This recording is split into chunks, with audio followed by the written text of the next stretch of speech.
one of my direct subordinates, one of my guys that worked for me, he would call me up or pull me aside with some major problem, some issue that was going on. And he'd say, boss, we got this and that and the other thing. And I'd look at him and I'd say, good. And finally one day he was telling me about some issue that he was having, some problem. And he said, I already know what you're going to say. And I said, well, what am I going to say? He said, you're going to say good. He said, that's what you always say. When something is wrong and going bad, you always just look at me and say good. And I said, well, yeah. When things are going bad, there's going to be some good that's going to come from it. Didn't get the new high-speed gear we wanted? Good. Didn't get promoted? Good. More time to get better. Oh, mission got canceled? Good. We can focus on another one. Didn't get funded. Didn't get the job you wanted. Got injured. Sprained my ankle. Got tapped out? Good. Got beat? Good. You learned. Unexpected problems? Good. We have the opportunity to figure out a solution. That's it.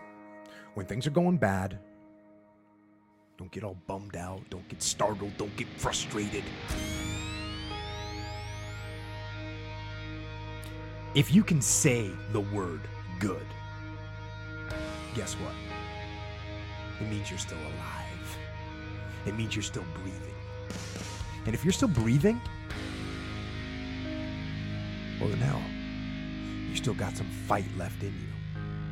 So get up, dust off, reload, recalibrate, re-engage, and go out on the attack.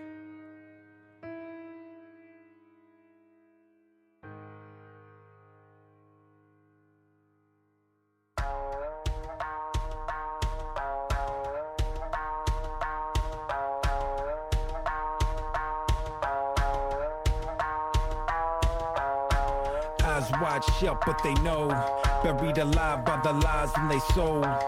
They stride of a blind man's stroll. Well, for whom does the next bell toll? I'm too many years in the zone, too many years to have built what I own. And many dumb fools try to take what I've grown, but these roots go deep and you can't blood a stone. So if you wanna push, I'ma shove. If you wanna spar, we can do it, no gloves. And if you're gonna run at me, you better do it hard. Cause I fear no fall, no brawl, no scars. I'm 2 pounds shy of a bomb. I'm 1 shade short of alarm. I'm too past wrath that I'm calm. Got 2 last laughs in my palms. I'm 3 degrees west of a hurricane. 4-wheel drive with a ball and chain. My 5'7" is irrelevant. I'm 6'6" if you threaten my development. Now see, a wise man learns from your mistakes and lets the blunders of his brother serve to fill his plate. So best be on your way before the tidal wave breaks, cause you don't wanna come to meet the reaper that awaits.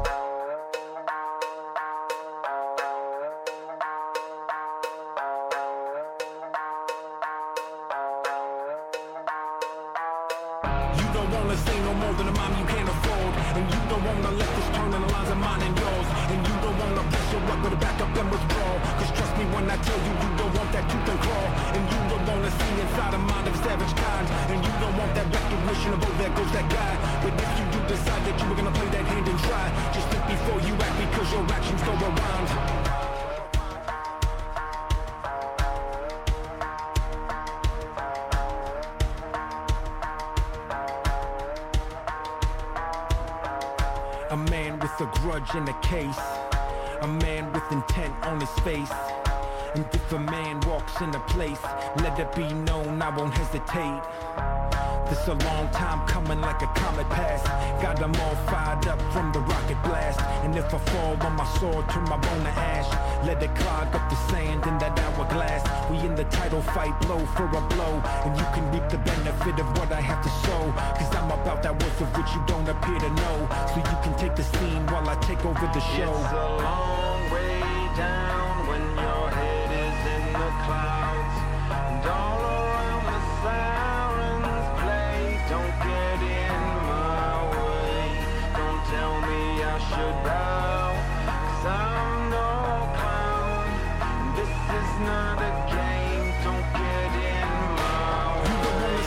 lines in a mind you can't afford. And you don't wanna lift this turn in the lines of mine and yours. And you don't wanna push your up, but back up and withdraw. Cause trust me when I tell you, you don't want that tooth and claw. And you don't wanna see inside the mind of a savage kind. And you don't want that recognition of, oh, there goes that guy. But if you do decide that you're gonna play that hand and try, just think before you act, because your actions don't rewind.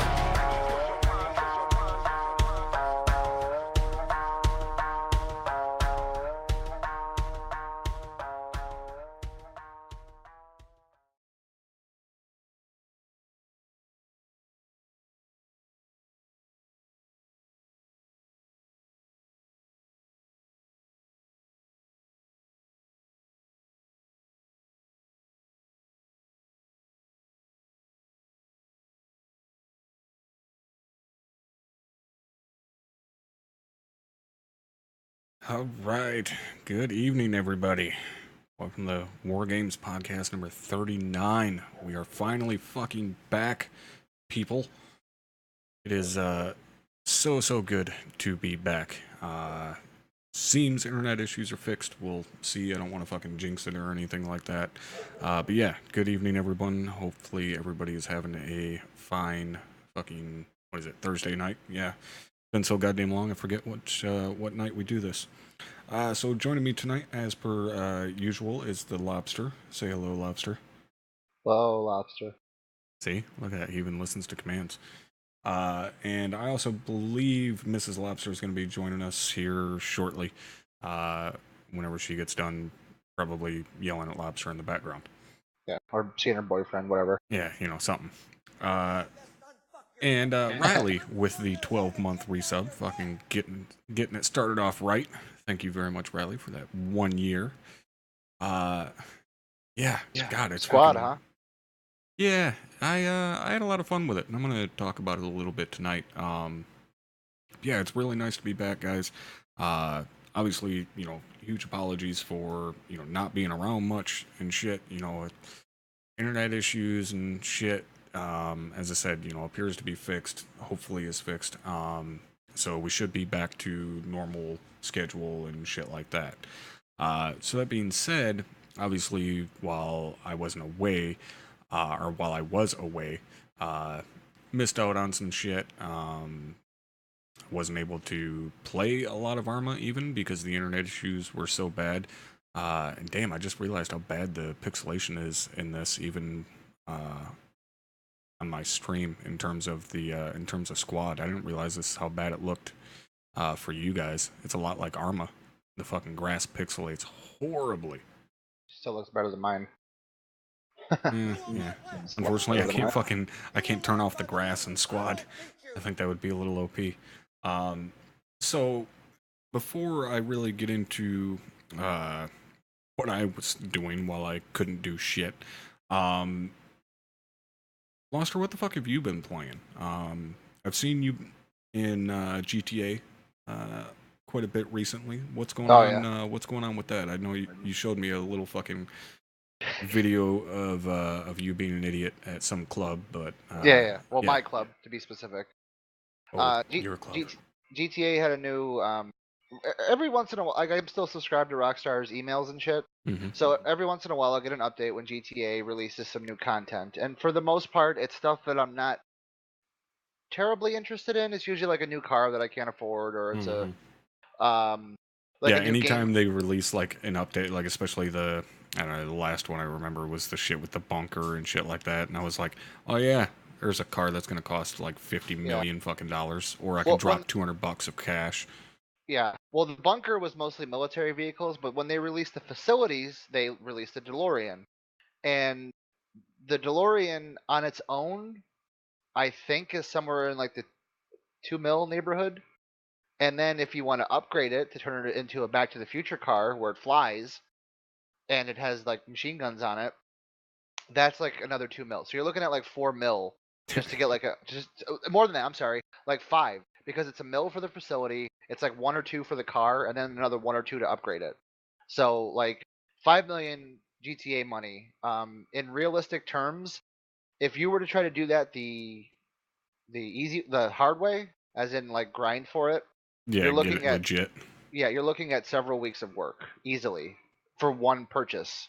The alternative is Rockstar. Like that's Rockstar's way of saying, "Hey, look, here's a new update, and if you want, you can buy a shark card and afford all of this, and you have to buy like the $50 shark card. So it's basically like buying another game, like another copy of the game.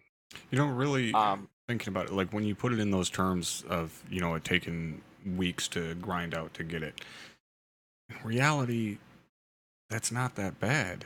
Like thinking back to when I played WoW and going on like the fucking bullshit, going through the bullshit to get like legendaries back in the day when legendaries were actually difficult to get, or, you know, even just raiding and hoping that a piece of gear drops, you know, and going yeah, week after week after week to get one single piece.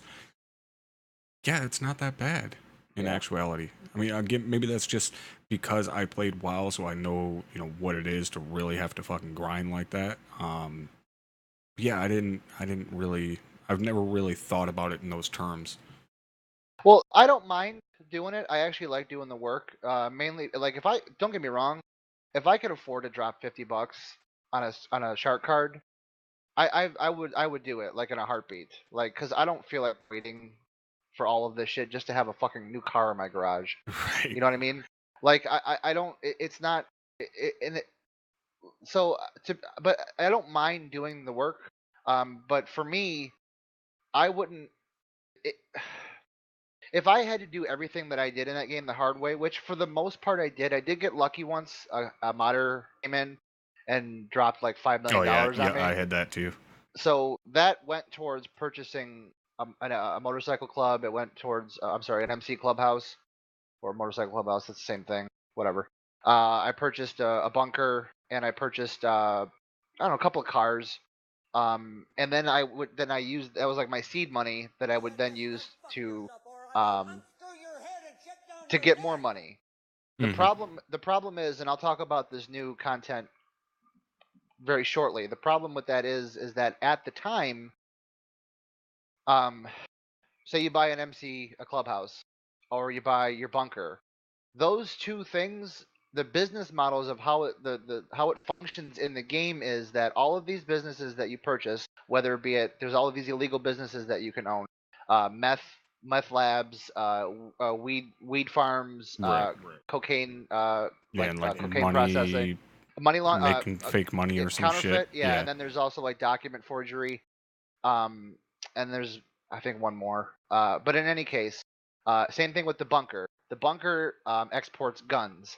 Now, when these places are full, that's when you get your full value for what you put in. The Right, but it problem takes is, time for them to fill up, right? yes, it takes time and it takes a lot of work.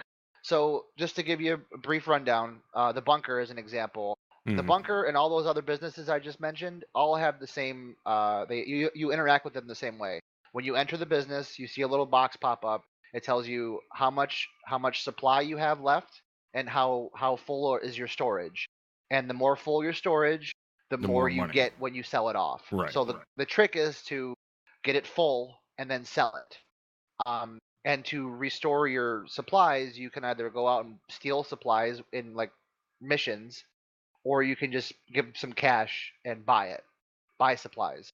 The problem is though is that I don't know how balanced it is for profit. I don't know what your return is because when you buy supplies, it's like 75K to like resupply, and I don't even know if that resupplies you fully. But anyways, say my counterfeit cash business is full and I unload it. If I'm able to pull that off, and that's a big if because you have to do it in a public server Right, where and people can jack everyone your knows shit. about it. Exactly. So you get one group of people that's assholes and they have a jet, they can blow your shit up and just take it.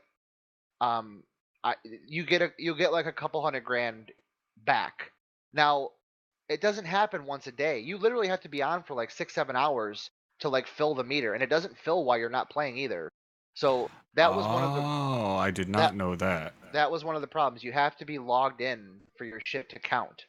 So it was a huge fucking grind. So what I would end up doing is like me and Locke would do it. I'd log in, he would log in. Um, I'd fill up my shit, and then we'd switch, and then he would start Right, you his just go back and MC, forth. and he would fill up his shit, and then we would just wait. The problem is there's so much there's so much driving and traveling involved. Like when you have to like refill your shit, like you have to drive at least halfway across the map just to bring the thing. So you drive halfway across the map in like your supercar, or you fly halfway across the map in your helicopter, and then you have to drive back in some shitty van or some Right. shitty mission car. So it's like 15, 20 minutes of driving, and it's like fuck this. So that being said, the new DLC or new, it's not really DLC, it's free. Well, it's So the still new DLC. I true mean, true the new content is called After Hours, and that has introduced, you can buy one of several nightclubs that are scattered throughout the city. What the nightclub does, and I commend Rockstar for the first time in quite a while. Yeah, it's a little expensive. I spent several weeks grinding up to like 1.2 mil or 1.1 mil, and the cheapest nightclub is like a mil, like 1.005 mil, like $1,050,000 or something like that. mhm. So that wiped me out. I couldn't upgrade it. I couldn't do anything special with it. But I had a club, and with the club comes a couple of things. You get what it feels like. What it feels like is almost like some kind of discarded single player content, because unlike the other things that you do, you can actually do the entire nightclub shit solo. Um, all of the missions that go along with it, you can do solo. All of the resupply missions, we go out, and if you hire a new DJ, you have to go and like pick them up from the airport. Right. Those are all You don't have to have people to drive like multiple vehicles and shit like you correct. do with some of the other Correct. shit. Right. And the thing is, with the other businesses, when you're finally ready to sell your shit off, you'll get it. Like, say I have a full load of counterfeit cash, it'll come in like 4 cases, which means I need, or 3 cases, I need that many number of people to go with me. Otherwise, I have to go drop. I have to grab a case, drop it off, come back, pick up another case, drop it off. You know what I mean? I can only carry 1 case at a time. Hmm. So the trade-off now is the nightclub. The nightclub condenses all of your businesses under one roof. Management for all of those businesses under one roof. Oh, that's cool. So yeah, there's the cash you get from the nightclub, and you keep getting cash from the nightclub by keeping your popularity up. As opposed to supply meter, it's a popularity meter.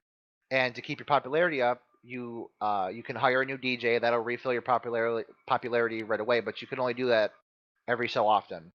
But the main way to do it is to do popularity missions, which is like you go around town, you hang up flyers, you promote. You can like play music. You can like fly a helicopter with like speakers on it and blast it over a fucking Right. a neighborhood so they hear your shit. You can do all of that solo if you want to. You can do it with a So friends. basically, what I'm like getting from this is that somebody at Rockstar, one of the devs, watched fucking Luke Cage season 2 and seen fucking Harlem's Paradise and was like, we need to put that in our game. Like it's almost identical in terms of, you know, the club, you know, it being popular because they got really good musical acts, which, by the way, if you guys haven't seen Luke Cage season 2 yet, fucking watch it, because even if you don't like the show, the couple of musical acts they had this year, fucking amazing. I mean, they had Ghostface Killah and, you know, Kingfish and, you know, just some blues guys and shit. Fucking amazing musical acts. Anyways, that's what it sounds like to me, is that you're making your own Harlem's Paradise. Pretty much, yeah, pretty much. And it does that does play a part in it. Now you get legitimate cash from your club. Outside of that, in the basement of the club is like a storage facility, and in the storage facility, you can hire up to 6 or 7 techs, and each one of those techs can manage one of your businesses. Now there's 7. I think it's one for every business. There's 7 different businesses you can do in GTA that they've accumulated over the years. And you can put someone on that, and what that does is that they will slowly accumulate numbers for that product over time. And So what happens? do they accumulate like supplies for it, or just straight money? They accumulate product. So let's say if I put someone on my cash business, it'll accumulate pallets of fake cash. Right, that then you can go sell off. I can sell off, and that's separate from my actual fake cash factory. So I can also Right, so you can basically double dip on every business. exactly. Now the cool thing with the nightclub is that you can fill special orders. Every day they reset, but there's 3 special orders. There's like an easy one, a not so easy one, and a fucking hard one. And when I say hard, I mean like the number of product you need is exponentially higher for each tier. When you hit those, you get a fuck ton of money. Now I haven't been able to do that yet because I have 3 businesses. I have 3 businesses making product, and it's never the 3 that the special orders need. So I'm always like asked out. Right. But it's a really great opportunity to like condense everything under one roof and look at what's happening with your money and look at what's going on. That's kind of cool. I mean, I like that they've kind of centralized it, so you're not like, oh, okay, I gotta go over to the MC now. I gotta go over to my fucking counterfeiting place. Like it's Right. cool that they've centrally located all of it. But can you launch the missions to like deliver the product from the club or do you still have to go to your laundering place to launch the Well, mission to go sell all your shit? you have to go to those places to do them, but it's separate. So whatever you accumulate inside your club has no impact on the actual business itself. So Right. you'd have to unload your club inventory, and then you'd have to go up to your other businesses and unload that inventory. So Okay. it is like another check you got to mark off the list of to do, like fill this, do that, sell that. But like I like that it condenses everything. It's a really good opportunity to make. I think it's Rockstar's way of saying not everyone's going to buy shark cards, so we should probably make up a way to give people a bunch of money. You still have to work Yeah, for because it. we still have 9 months until our next game comes out, so Right. let's wring this Yeah. motherfucker ragged before we lose all of our player base to our Yeah. own game. Pretty much, yeah. You still have to work really hard for it, but the payoff is higher than any of the other businesses. At one time, there are 1 or 2 businesses where you can make more money over time if you have to grind. Like there's a car import export where Yeah, you go out and steal cars, bring them back, and then you have to unload yeah, I them and have sell that them. one. Yeah, because Um, if you get the special cars, you can make stupid amounts of money Yeah, on that. like universally, I looked on the forums, I looked on Reddit, like that seems to be the Yeah, that's like universally the agreed upon. big money thing. Yeah, but Um, yeah, that's what I've been doing. Is GTA and a couple other games here and there. yeah. And real quick, Myers, thank you for the Prime sub. I know it's free for you, but still fucking gives me $2.50. So thanks, buddy. And yeah, slow and low. I understand what you're saying there is in terms of every time you buy a game other than ArmA to play with guys in the unit, it starts collecting dust. I've noticed that, and it's kind of weird. Well, like all of us have fucking game ADD. Like every single fucking person in the unit. We only play ArmA regularly. But no matter what group of us, there's over the years that I've been, playing with the 506, there's been multiple, groups of friends, guys leave, new guys show up, stuff like that. But every single fucking group is like, hey, let's get this game, let's play this. All right, cool. We'll play it for a week, and then we don't play it again. And Yeah, Far Cry. Yeah, the Far Cry, Hunter. Yeah, but I think I don't know. It's kind of weird because with ArmA, it's obviously different because missions are different and stuff like that. And like I played obviously as I alluded to earlier, I played WoW for a long time, years that I played that, and it was different because there was constantly new content coming out. Most of the games that we'll pick up and play, we play for a week or two, and then it's like, okay, we've done everything we can do in that. Time for the next one. Like we recently started playing 7 Days to Die again. We started playing that because there was a lot of changes made to it. There was new content. There was, different things that we could do. Where, it's still a game that I have a lot of fun in. Even the changes that were made, nobody watching me really noticed them because all I do is sit in a hole and fucking mine. Yeah, that was a Locke. You should watch Locke stream that instead. Yeah, definitely watch Locke. His is much more entertaining than mine. I literally just dig a gigantic hole in the ground. But there's a new update coming for that eventually that's adding a fuck ton more stuff. So we're going to be playing that again. But the yeah, games like Tarkov, every time there's a new update out for that, guys are gonna start playing that again. This that you guys are looking at is another one. Squad is a game that was hugely fucking popular for a while that I never really got into, and then it started kind of picking up again after some updates.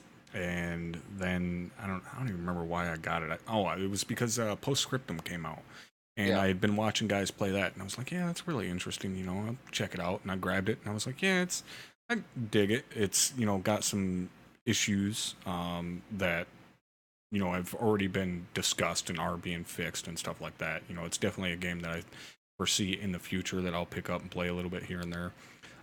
Same with Squad. I enjoy it. I can definitely understand what a lot of people meant when they were saying you won't like it unless you play, with our crew, basically. It didn't really matter who it was as long as it was somebody in the unit, was welcome to play with us. But I understood what they meant, that, you need that coordination.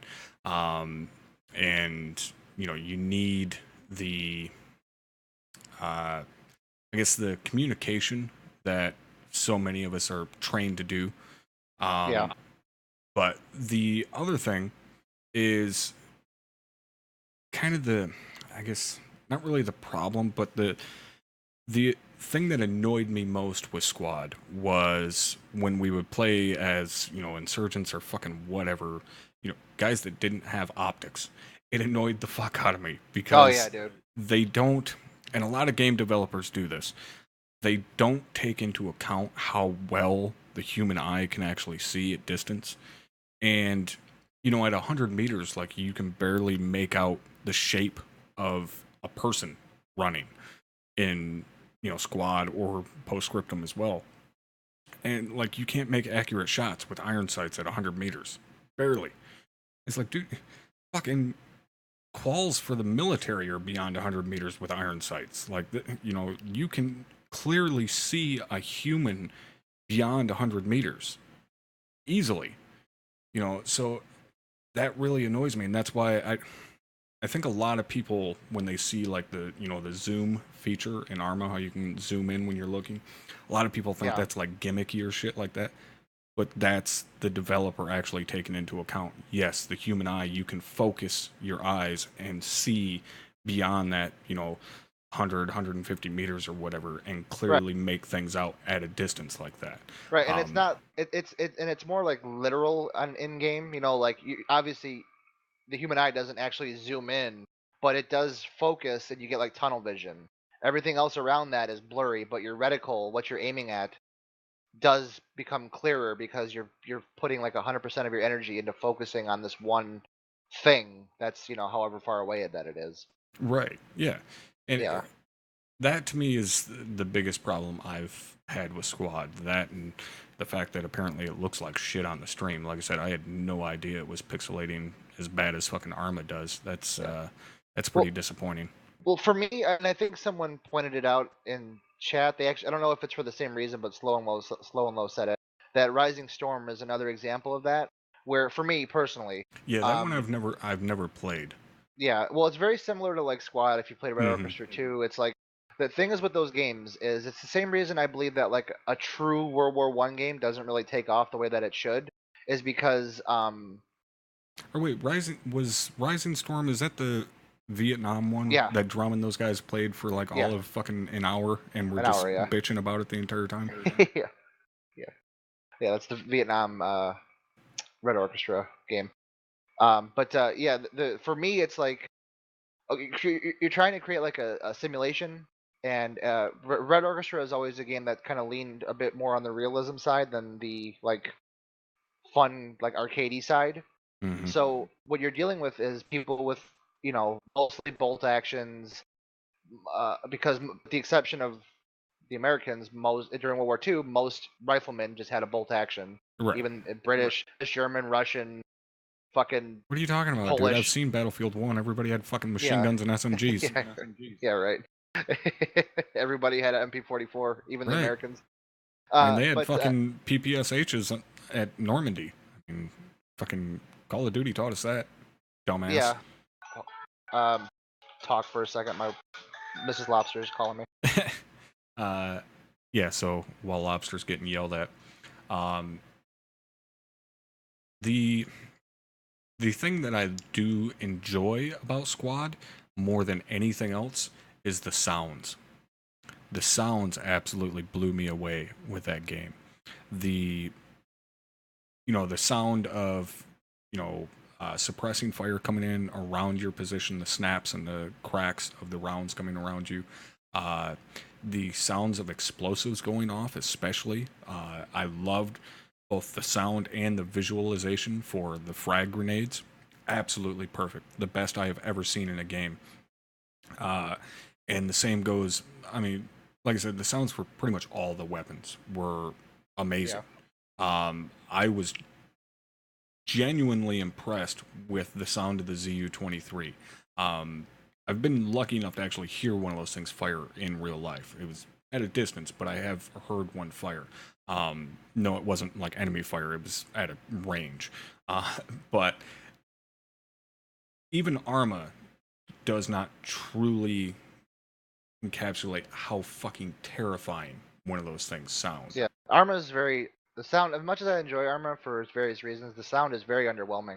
I hate how our weapons sound. The 240 Bravo should sound. I've been like I know you have as well, but when I was in basic, I was fucking 5 feet from a 240 Bravo that was ripping. God. Just it's fucking terrifying. Dude, it's like it's punching you in the well, not quite punch. It's like it's poking you in the chest because a 50 cal is like it's punching you in the fucking chest. Yeah, and the 240 Bravo and ArmA sounds like a fucking like a little It's like bit a wet fart. scarier. It sounds like a 249. Like it sounds the same.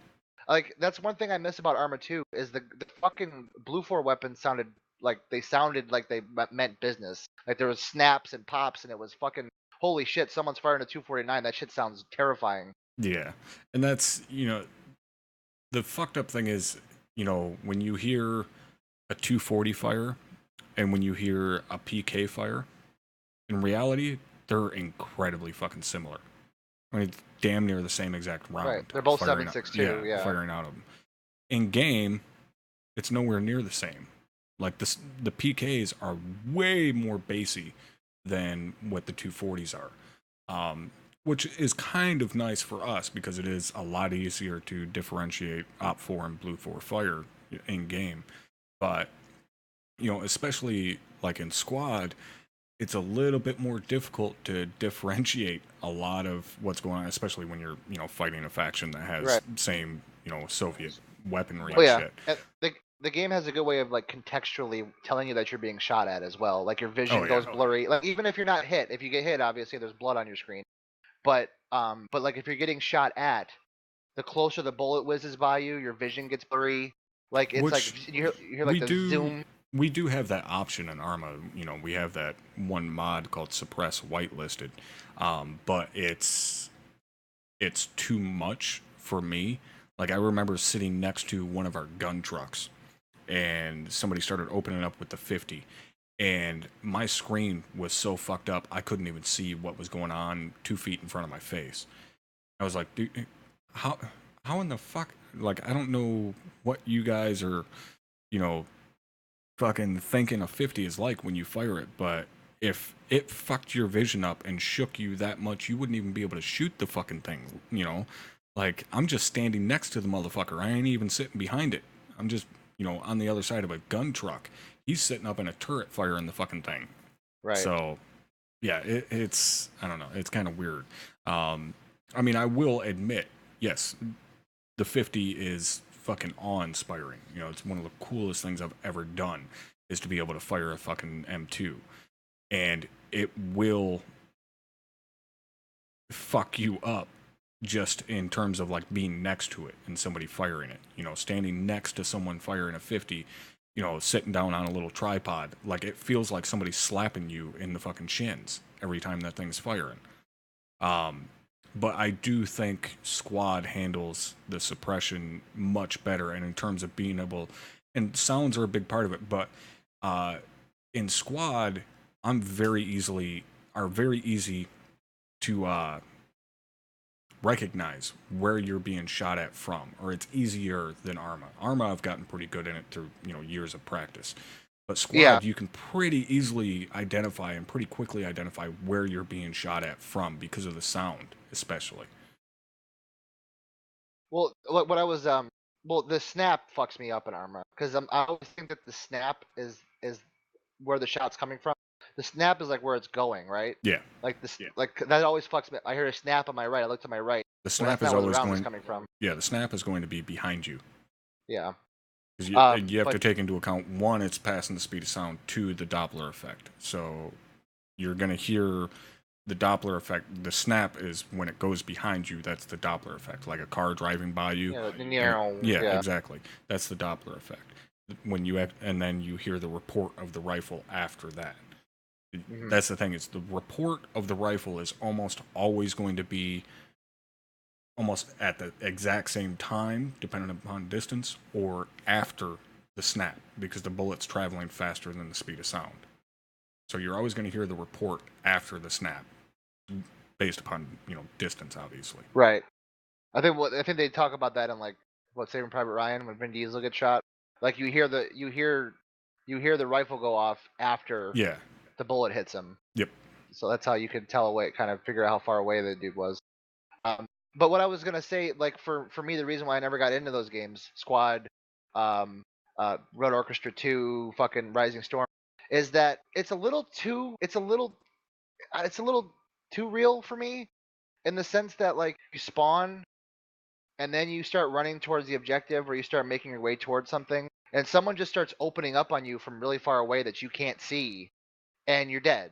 And Mhm. it's like, okay, now I have to wait to respawn. I respawn. I take a few steps in one direction. I'm dead. And it's like, like I'm not. This isn't fun. And then like Squad kind of doesn't have that problem as much, but it's the iron sights that kill me because I don't know where I'm supposed to be returning fire. Like if an RPK opens up on us and like there's just fucking tracers flying everywhere, it's like, well, we'd like to return fire, but it's like apparently he can see us, but we can't see him. So it's like I'm getting shot from 400, 500 meters away, and I have no way of like. Well, that's why suppressive fire is so effective, because they can't shoot back because you're keeping their heads down. Yeah, I guess that's the problem with games, though. It's hard to like pull that off in a game. Well, the Because- thing is, though, that's why it does annoy me so much when you can't zoom in, basically like you do in ArmA, because I've spent so long training for spotting movement, basically. Like that's all you look for is movement. When you go through training, they talk about primary and secondary scans all the time. When you're actually scanning an area, you don't move in a fluid motion across the area with your eyes. You jump from one focal point to another. So you'll move from, say you're scanning a fucking 90-degree sector, you'll, jump from this distinctive looking tree to this distinctive looking tree. Right. And you don't really notice anything in the middle. You look for movement. That's why you want to move as little as possible. And if you are moving, you want to try and move with something else that's moving. So if the wind is really strong, you want to move in the direction of the wind if possible. So you're moving along with something. So I've spent so much time, looking for movement, and when you can't really focus on that because you can't look that far out, it makes it that much more difficult. So that to me is, I guess, the biggest problem that I've had with Squad, but I do enjoy it, and I will be playing it more eventually. But the other thing, or I guess the other caveat, obviously, is that you have to have multiple people to play with. Like, just in the little bit of interaction that you have with people, whether, they get into your squad or, fucking through the local voice chat. Like, it's horrid. Absolutely fucking horrid. Exactly what you would expect from any fucking online situation, you know. So you have to have a good group of people to play with for sure. Now, yeah, I'll play with you, but I hate leading. Yeah, nobody wants to lead. Like, I'm cool with leading in terms of the tactical side of things, but I have no idea what the fuck I'm doing in game. Like, I don't know what a squad leader is supposed to be doing. Like, they're talking about fucking, shit, I don't even remember what the stuff is called now. The fucking trucks with all the supplies and, like, building all this stuff and this and that. It's like, okay, that's great. I don't give a shit about any of that. Like, somebody else do that. I'll run the actual ground element and, you know, employ the tactics and so on. But the actual fucking building of reinforcements, like, I can tell you where they need to be, but I can't tell you how to fucking do it. Yeah, techies or logis, yeah, that's it. The logistics trucks. Techies are just fucking taco trucks. But yeah, the logi trucks and all that shit, I don't understand at all. Excuse me. So, the other thing that I wanted to talk about, I guess kind of the thing that I've been doing while I haven't been able to stream, is I went through and did, I guess, kind of my annual Witcher 3 playthrough over the last week or so. Usually about once a year or so, I'll go through and play The Witcher 3, because every single time I play through it, I end up finding shit that I didn't find the last time I played through, which is still amazing to me at this point, because I've got a fuck ton of hours into that game. I know it's over 100 hours in that game because I played a lot of hours offline, and I'm at like 70 or 80 some hours now. So I know it's well over 100 hours I have into that game. And there's still shit that I come across every single time that was like, the fuck? I never did this before. Or just as simple as, well, I remember I made this choice last time, and I know how that turned out, so I'm going to make this choice just to see what the fuck happens. Which can be pretty fun. And I went through, did everything, ripped through the main stuff, all the, secondary quests and Witcher contracts and shit. And then, did the Hearthstone DLC again, and this time I actually ended up defeating Mr. Mirror, whatever the fuck, Master Mirror, whatever the fuck he was called, and saving the dude.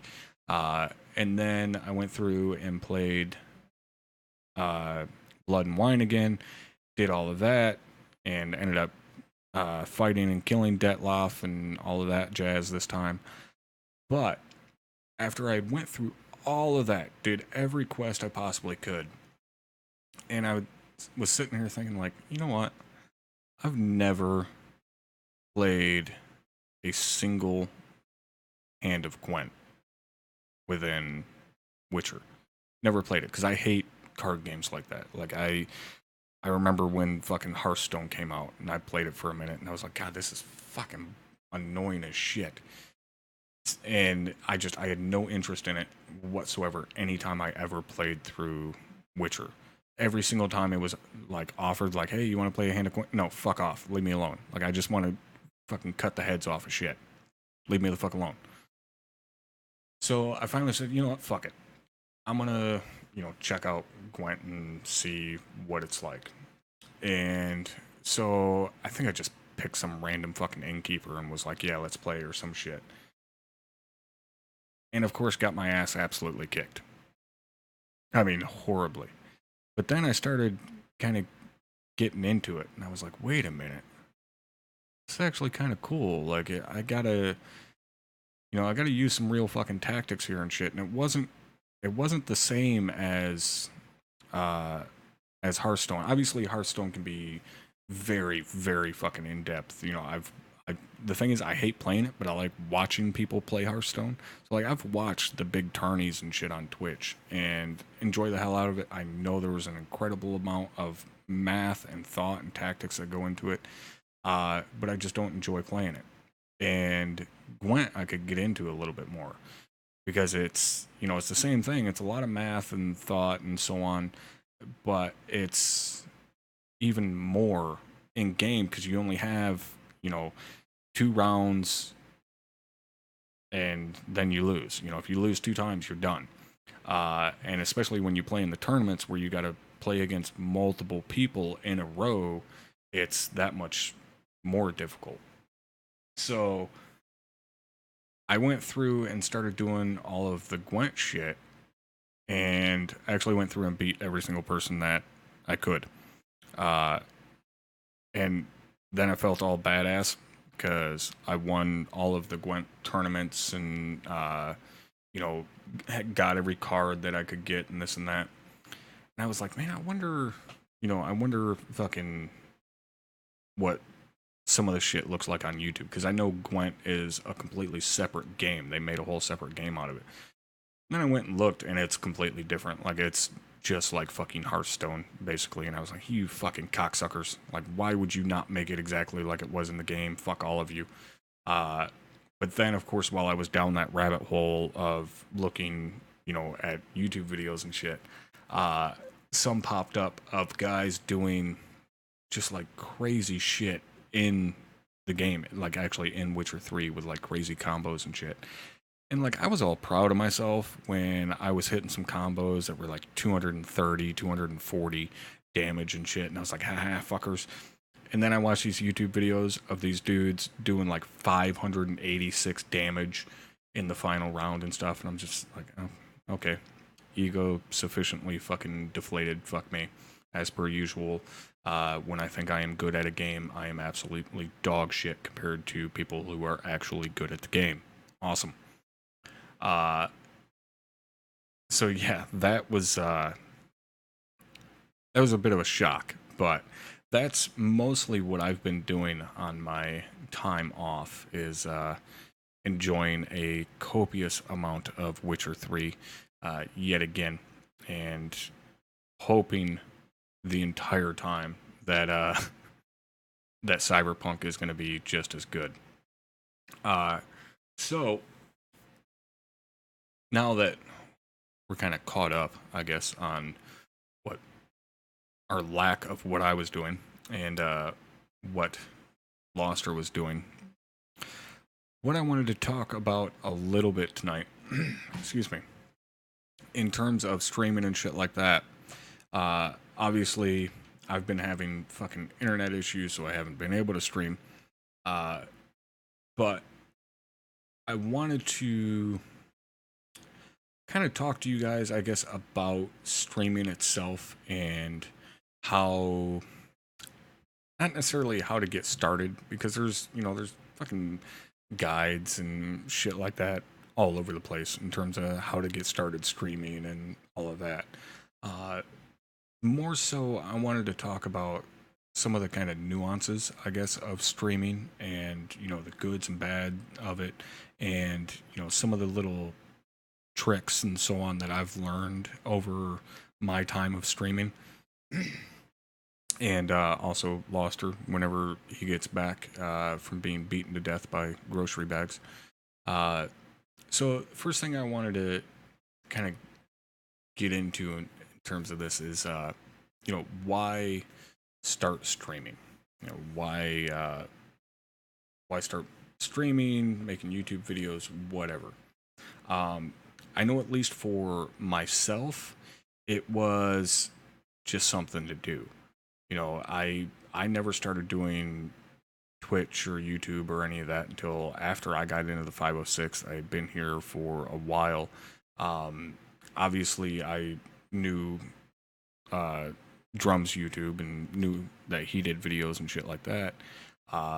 And, we were bullshitting one day and he was, talking about doing videos and everything. And I knew that's what he had done for a living. And I was like, fuck it, I could try it. I could fucking record the shit that I'm doing. I'm doing the same shit that he is. Granted, nobody's going to give a fuck about watching my shit because they're going to be watching Drums. But, fuck it, I'm playing the game. I may as well, record it and put it out there.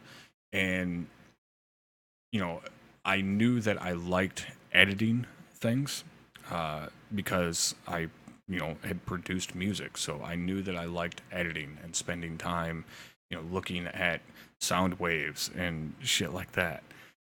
So I was like, yeah, fuck it, I'll give it a shot. And recorded a couple of videos and, showed them to guys in the unit. Nobody else, was going to give a shit. Not that I really showed anybody else. And, guys dug them and stuff. And then when it really, I guess, kind of kicked off for me, or not really kicked off, but when I realized that people may actually want to see my point of view of things, is when I started instructing. When I started doing OSA and recruit instructing. What was weird to me is after I started doing that, and the, I guess, guys that I trained would get, later on in the unit and, be like E4 or E5s and stuff like that. And I knew they weren't retarded and we'd start hanging out, they'd tell me like, dude, you should do videos. Like, just people would be interested in the way you talk and the way you think through, different situations. So I started doing it more and more, and, more people started watching. More people wanted to see my point of view. Primarily, more people wanted to see me fucking yell at people, because apparently I'm good at it. And then it really started picking up when I started actually streaming my OSET. When, for whatever reason, week in and week out, I can stream, days 1, 2, 3, and 4 of OSET, and guys will tune in and watch. And I know at this point, it's probably because they want to see how badly the new group fuck up. But I know at this point it's not because they want to hear the information. There was guys like Ron who, before he joined the unit, or Cope before he joined the unit, who were in every single OSET stream. They knew the fucking information back to front. When they went through OSET, they were remembering shit probably that we fucking forgot about because they had seen it so many times. So I realized, oh, okay, it's not about necessarily what I'm saying.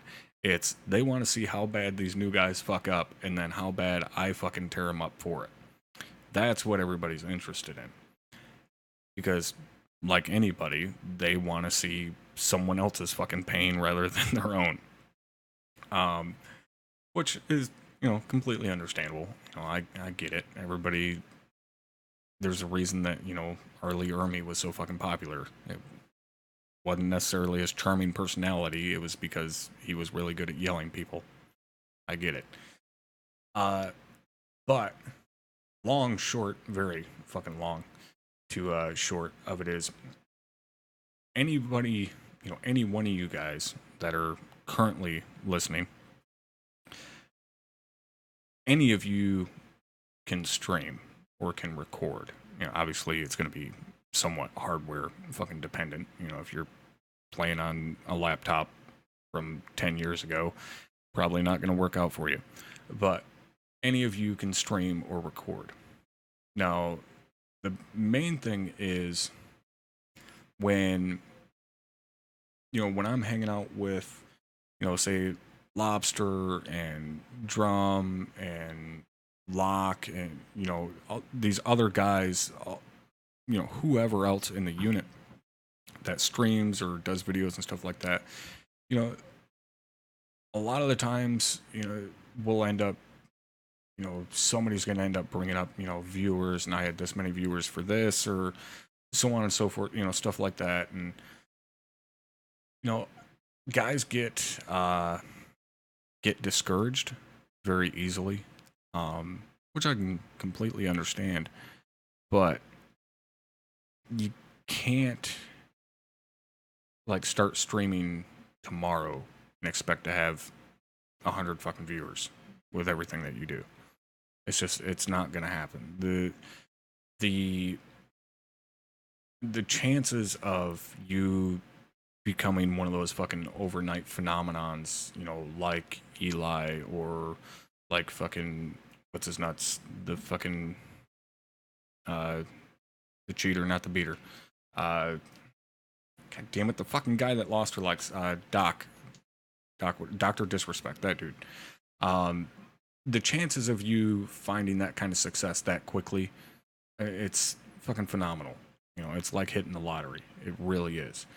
And on top of that, yeah, Ninja, that's another one. You know, on top of that, obviously all the guys that I know primarily are guys from the unit, guys from the 506th. What are they predominantly gonna create content on? Shit the 506 is doing. So it's gonna be, you know, streams of operations. And I know I've talked about this before, but, you know, still to go over it, you know, when, you know, say Sunday night, 20:30 or so, you have your stream going, that's great, but you have to remember at the exact same time, Drum is streaming, I'm streaming, you know, Locke might be streaming, Lobster might be streaming, whoever else, Tell might be streaming. Like, there's nights where, you know, there'll be fucking 10, 12 channels or 10, 12 people streaming the same operation. You know, so there's a limited viewer base for ArmA already. All right, so you're already starting off with a small number of people that even want to watch the shit. And then you're competing with people that don't necessarily already have a corner on the market. Like, I hate saying that because it sounds like being all big-headed and shit. But it's the fact of the matter. You know, if they're gonna watch ArmA, if they're gonna watch the 506 specifically, they're most likely gonna watch either Drum or myself or both of us. It's, you know, it's gonna be very, very, very fucking difficult for you to grow a viewer base based upon 506 stuff. It's going to be very, very difficult. So what options do you have then? Well, the option is to stream another game. But, you know, what other games are you going to stream, and how are you going to get those viewers? You know, because the fact of the matter is, I get my viewers because of two people. Because of Drum and because of Weeboo. That's it. They're the two people that I get my viewers from, predominantly. So we obviously have shared shit that we play, and that's what people are interested in.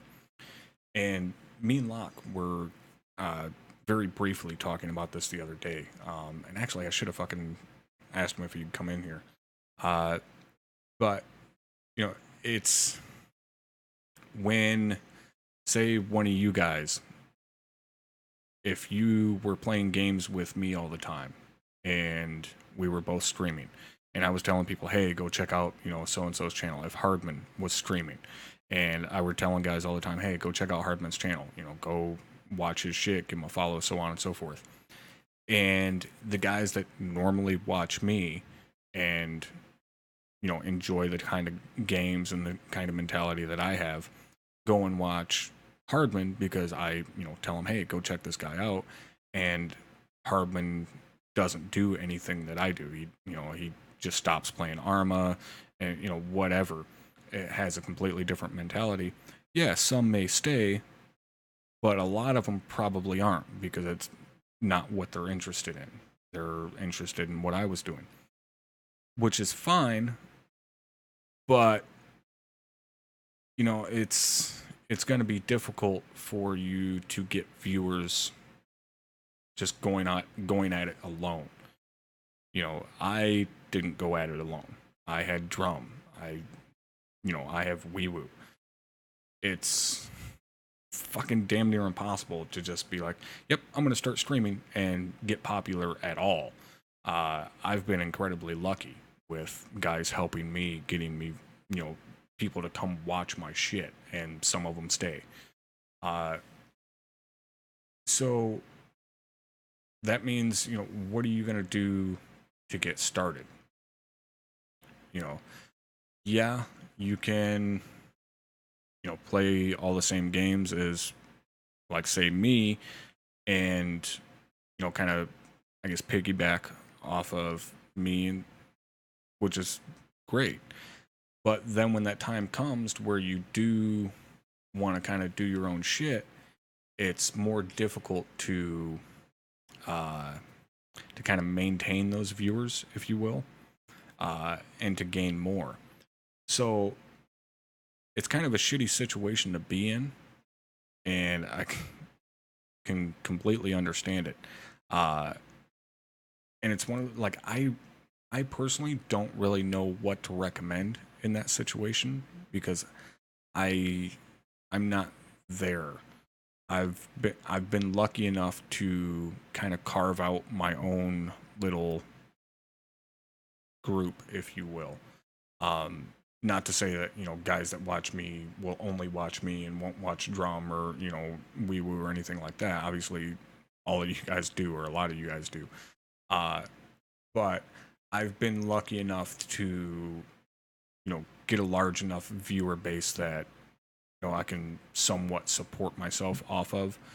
And I'm not, I don't have to look down and be like, oh, I've been streaming for, 2 hours. And there's one person watching, and that's me.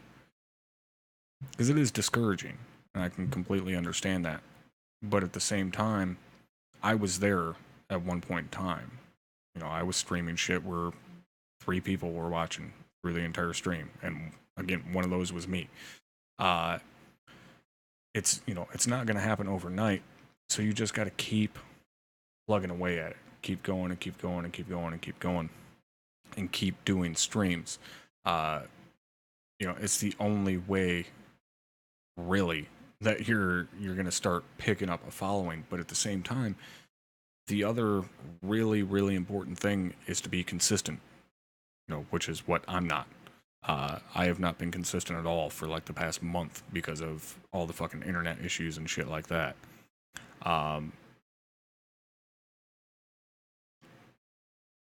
It's, consistency is incredibly important. Having a schedule that you can stick to. The thing that's difficult, though, a lot of the times is finding a game to stream. Something that you can be consistent with. ArmA isn't necessarily a good game for that.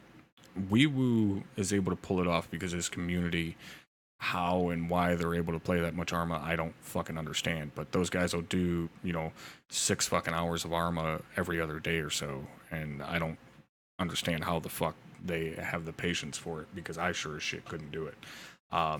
So he's got ArmA. Me, I can't do that. We don't play that much ArmA. Yeah, I can do a squad training like every day of the week, but that's 2 hours. That's in terms of streaming, or in terms of streaming for like a profession, a 2-hour stream is nothing. Like that's not stream necessarily. Most guys that stream are streaming for 8 hours plus. I can't do that. Like, very, very, very fucking rarely can I stream for that kind of length. But ArmA, get 2 to 3 quick hours in, great. All right, call it. That's a good night. But like I said, in the grand scheme of things, that's not a very long stream at all. So that's where you end up seeing me doing, 7 Days to Die for like 6 hours one night a week, because I want to stream more. I want to give, you guys more shit to watch. I want to give myself more fucking opportunity to make money, obviously. And I can't do that with ArmA. So it comes down to, finding other shit to play, which is another reason why, you'll see me especially go through fucking 30 plus games a year, because I have to constantly be playing something new. I have to have something to stream,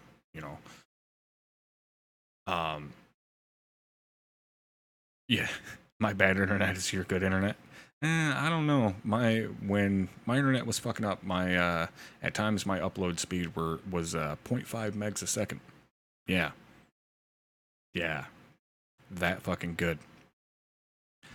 Um, stand by here as I take a quick swig of my drink.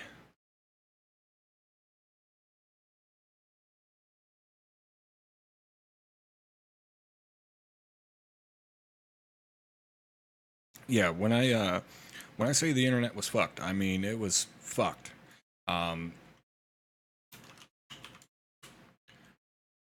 but yes, Hardman is absolutely correct. The big thing is that you do need to enjoy it. Now, the thing for me, or I guess the most difficult thing for me when starting out was remembering that there was potentially people watching.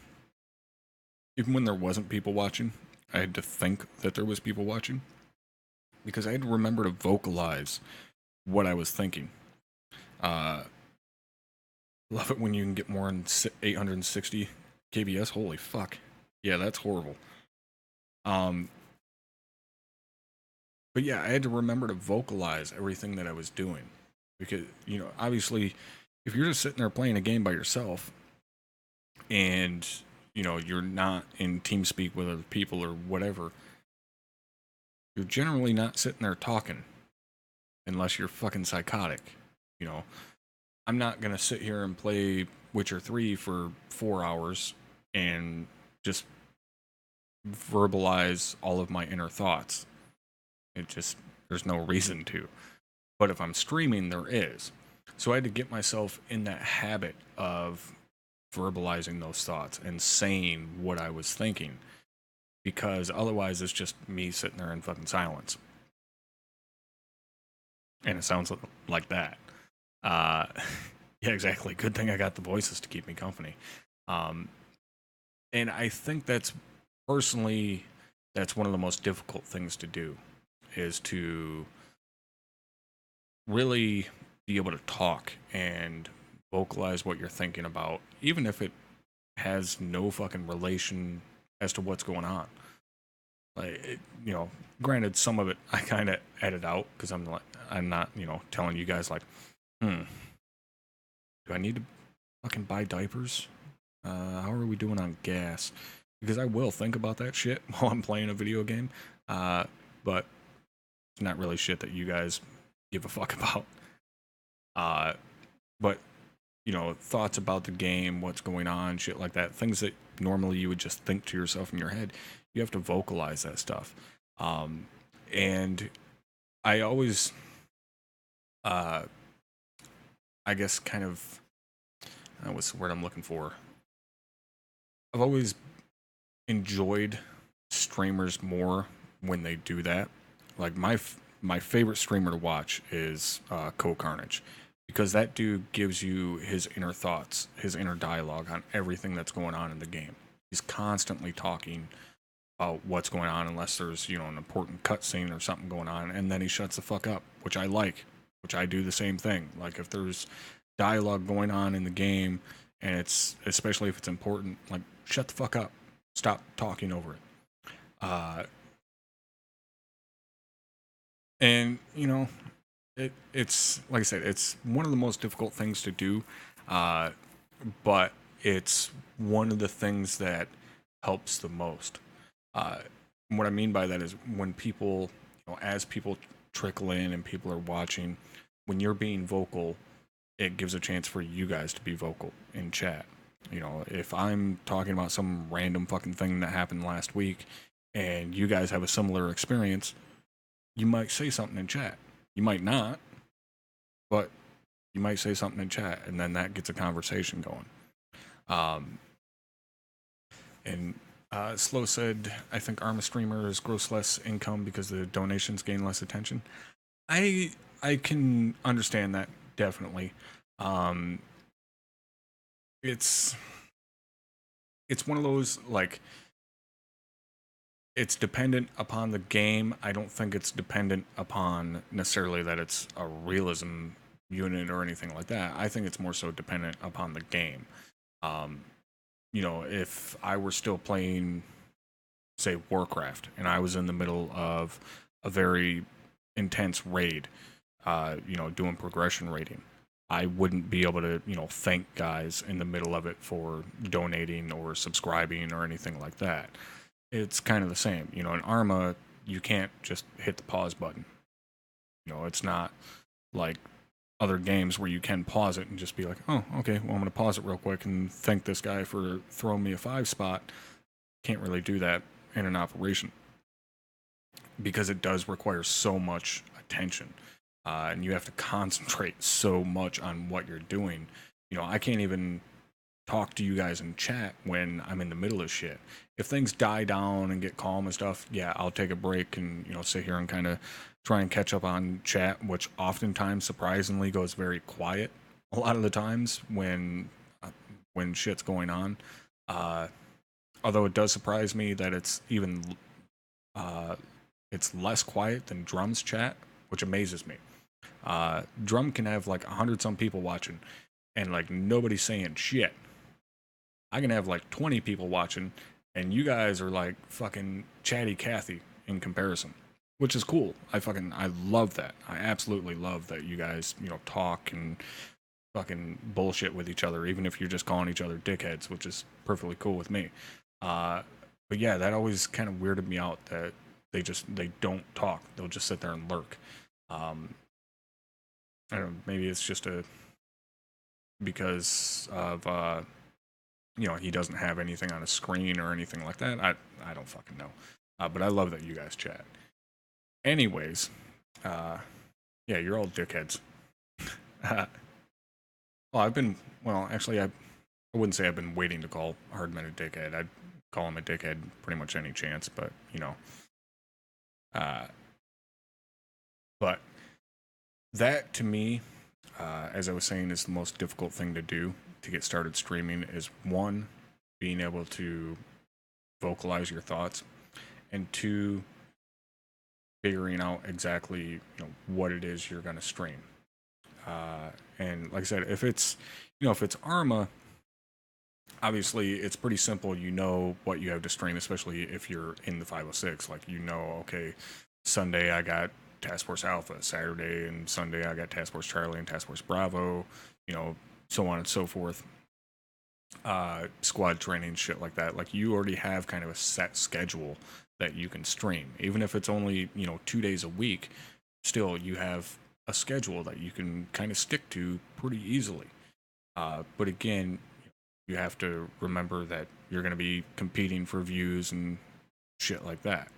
But at the same time, yes, you're competing for views, but you're also going to kind of pick up a little bit quicker because, there's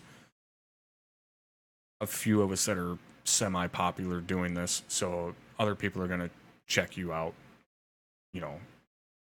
by way of that. So you're going to be kind of guilty by association, if you will. One of my faves, fuck nuts. Yeah, fuck nuts is kind of one of my faves. Dick bag is another really good one.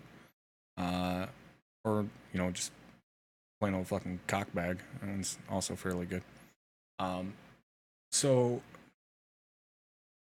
really the whole point of what I'm going through here is what would it take for someone to get started streaming? Like any of you guys in chat, like if any of you guys that are in chat right now, if any of you guys are interested in streaming or starting streaming or like just started streaming or whatever, say something in chat real quick, just so I have an idea if I'm even fucking talking to anybody or if this is even relevant to any of you. But what would it take, or what's a good way to get started? What do you need? What programs do you want to use? Stuff like that. Jesus Christ. All right. Yeah. There's all right. There's a couple of you there. All right. So let's kind of break it down. Firstly, I want to go over hardware. The reason I want to go over hardware is because a lot of time I think there's a little too much emphasis on hardware.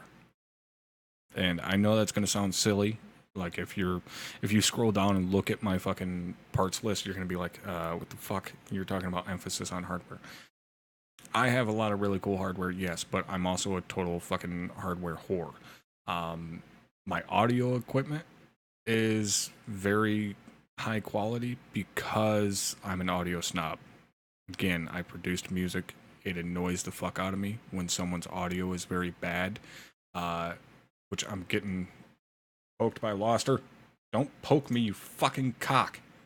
I don't know how else you're gonna know. I don't want to interrupt you. Just fucking type me a message on Steam. I don't. You poke me, it pops up on the fucking stream anyways. Jesus. Does it? Yes. Sorry. Fucking deletes the purpose. Wrong person. Fuck off. I don't know who the fuck Sappa is. Sappa? Fucking douchebag. Jesus. Sorry. Hello, Mrs. Loster. Hello.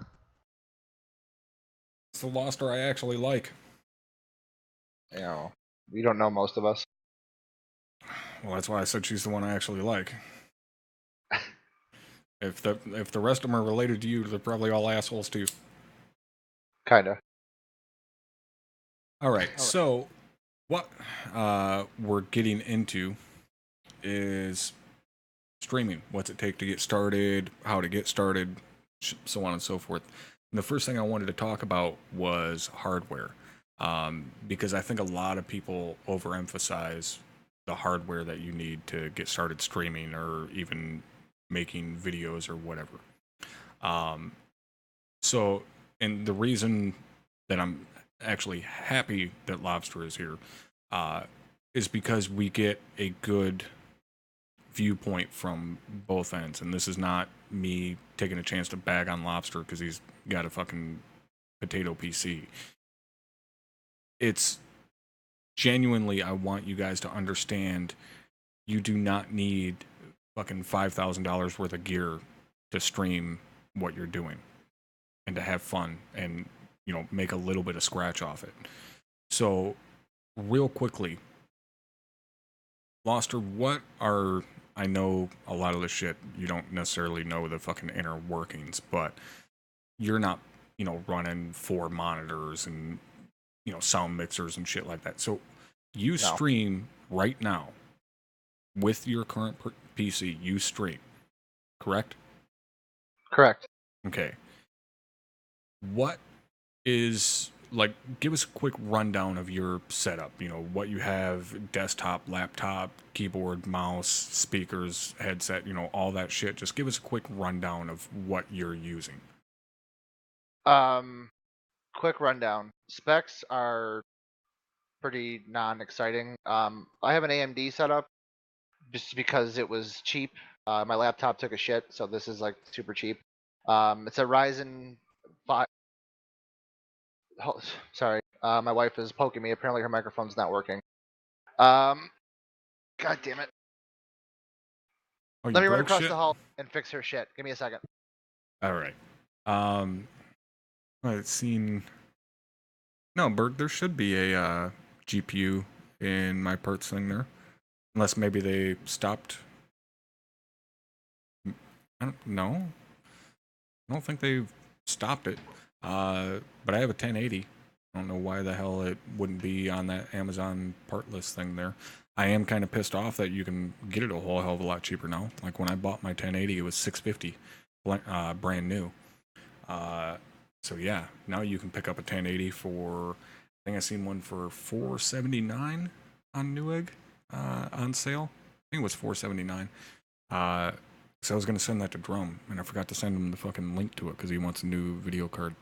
All right, so while Loster's figuring that out, okay, I'll take you guys to kind of the other end of the spectrum, not necessarily the complete other end. I'm not fucking Swifty. I don't have a $10,000 PC or anything. So I'm gonna run you guys through my rig, everything that I have, because everything that I have isn't listed in the parts list there. All right, so my case, whatever, case doesn't fucking matter. You know, I like my case because it's got 5 fans on it and shit, but whatever, doesn't matter.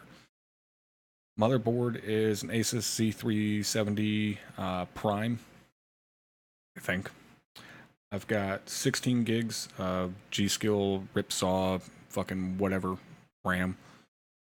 It's an i7 8700K with a fucking Corsair H100i V2 or whatever liquid cooler, and then the GPU is an MSI GTX 1080. Power supply is Corsair CX750, and then I've got a 250 gig solid state that pretty much only houses my my OS and ArmA and my mods and shit, just so that stuff loads up a little bit quicker. And then I've got a terabyte hard drive. Now, that's my tower. My peripherals is where I have a lot of shit as well. So, my monitors, I'm running 3 Dell 2414 monitors, which are just regular 1080. They're not fucking 4K or 177 hertz or anything like that. They're just regular 1080 60 hertz monitors. And then my primary monitor is actually a 32-inch TV, 1080 32-inch HD TV. So I run 4 monitors. So right now, and if any of you guys seen the picture in Discord months ago, you would have seen what my setup looks like. But right now, I basically have a 32-inch monitor, or a 32-inch TV, sitting on my desk in front of me. And then I have a 24-inch monitor on either side, and then a 24-inch monitor above. So I run 4 monitors. Now, in front of me, my keyboard, I have a Corsair fucking something RGB keyboard after, I bought this one after I spilled Monster on my last one. And then I've got a basic, cloth fucking mouse mat, and then I've got a Corsair, I think it's a MMO mouse, or I forget exactly which one it is. Shit, I think it starts with an S. Schematar or something like that. I don't know. It's the one that's got the 12 number buttons on the side of it. I like these because I got used to a Razer Naga, using it for Warcraft. And when I started playing ArmA, that's what I mapped all of like my radio buttons and shit to, is all the number buttons on the thumb of my mouse. So that's what I'm used to. Now, the really fun stuff is my audio equipment.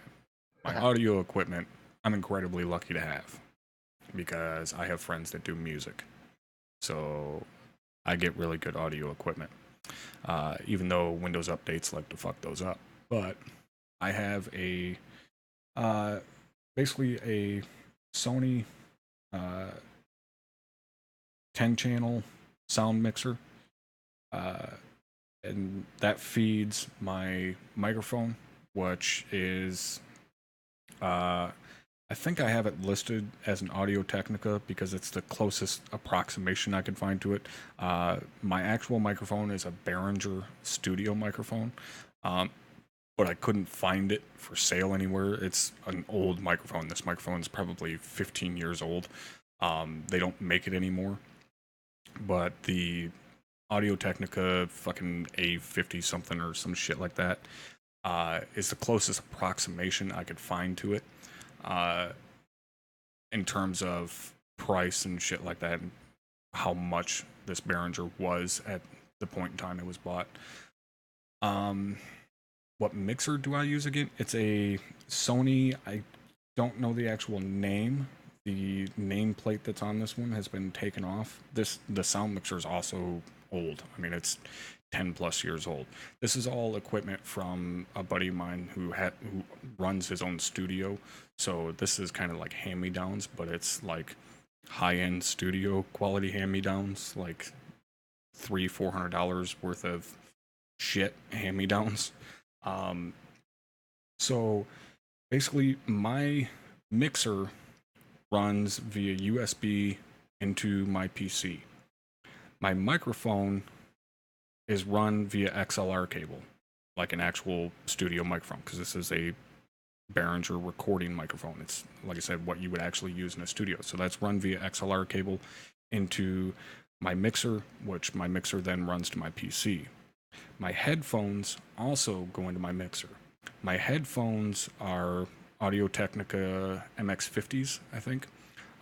Very, very, very good fucking headphones. Outstanding quality. They're on par, I would say, with some Sennheisers. Not quite as good as very top-end monitor Sennheisers, but they're pretty damn close, especially for the price. Comfort, fucking outstanding, provided you buy or have an extra pair of the cloth ear cuffs.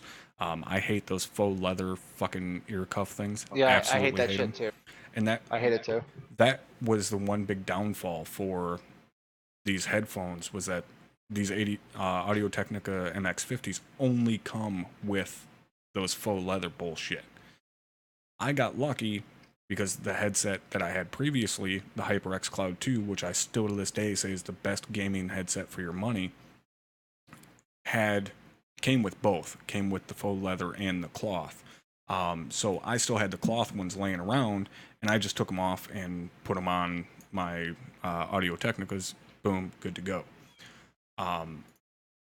So that's kind of my, I guess, rig rundown, and that's, then I got my VR headset and my steering wheel and all that shit for racing. To give a rough approximation, it's a little over $5,000 that I have into everything. Also, I have my Stream Deck, which is absolutely amazing. I do not know how the fuck I streamed without my Stream Deck. Best goddamn thing I have gotten for streaming in a long time. But yeah, I'd say a rough estimation would be, anywhere from 5,000 to 5,500, probably, what I have into everything. So, and I'm gonna break down what I use the Stream Deck for here shortly. So that's my end of the spectrum, if you will. Again, that's not even super crazy. There's guys, like I said, like Swifty, who have Origin PCs that are worth like $10,000 and stupid shit like that. Yep. And I stream everything from a single PC. I haven't set up my second one yet. I actually have the parts and shit sitting here ready to go. I've had them for a while to set up a second PC and be able to stream from a second PC. I just haven't gotten off my ass yet and done it. So now that Lobster has fixed the microphone issue, what are you working with? How tiny is your penis compared to mine? Babe, how small is my penis? Micro. Yeah, maybe pretty tiny, like an ant's size. An ant, like an ant or an ant's penis? Oh. Do ants even have peni? They got it. Well, the queen's got to get knocked up, right? I don't know. What bitrate do I use? I upload at 6,000 kbs. I do as well. CBS. To answer that question. Or CBR. That's it. 6,000 CBR.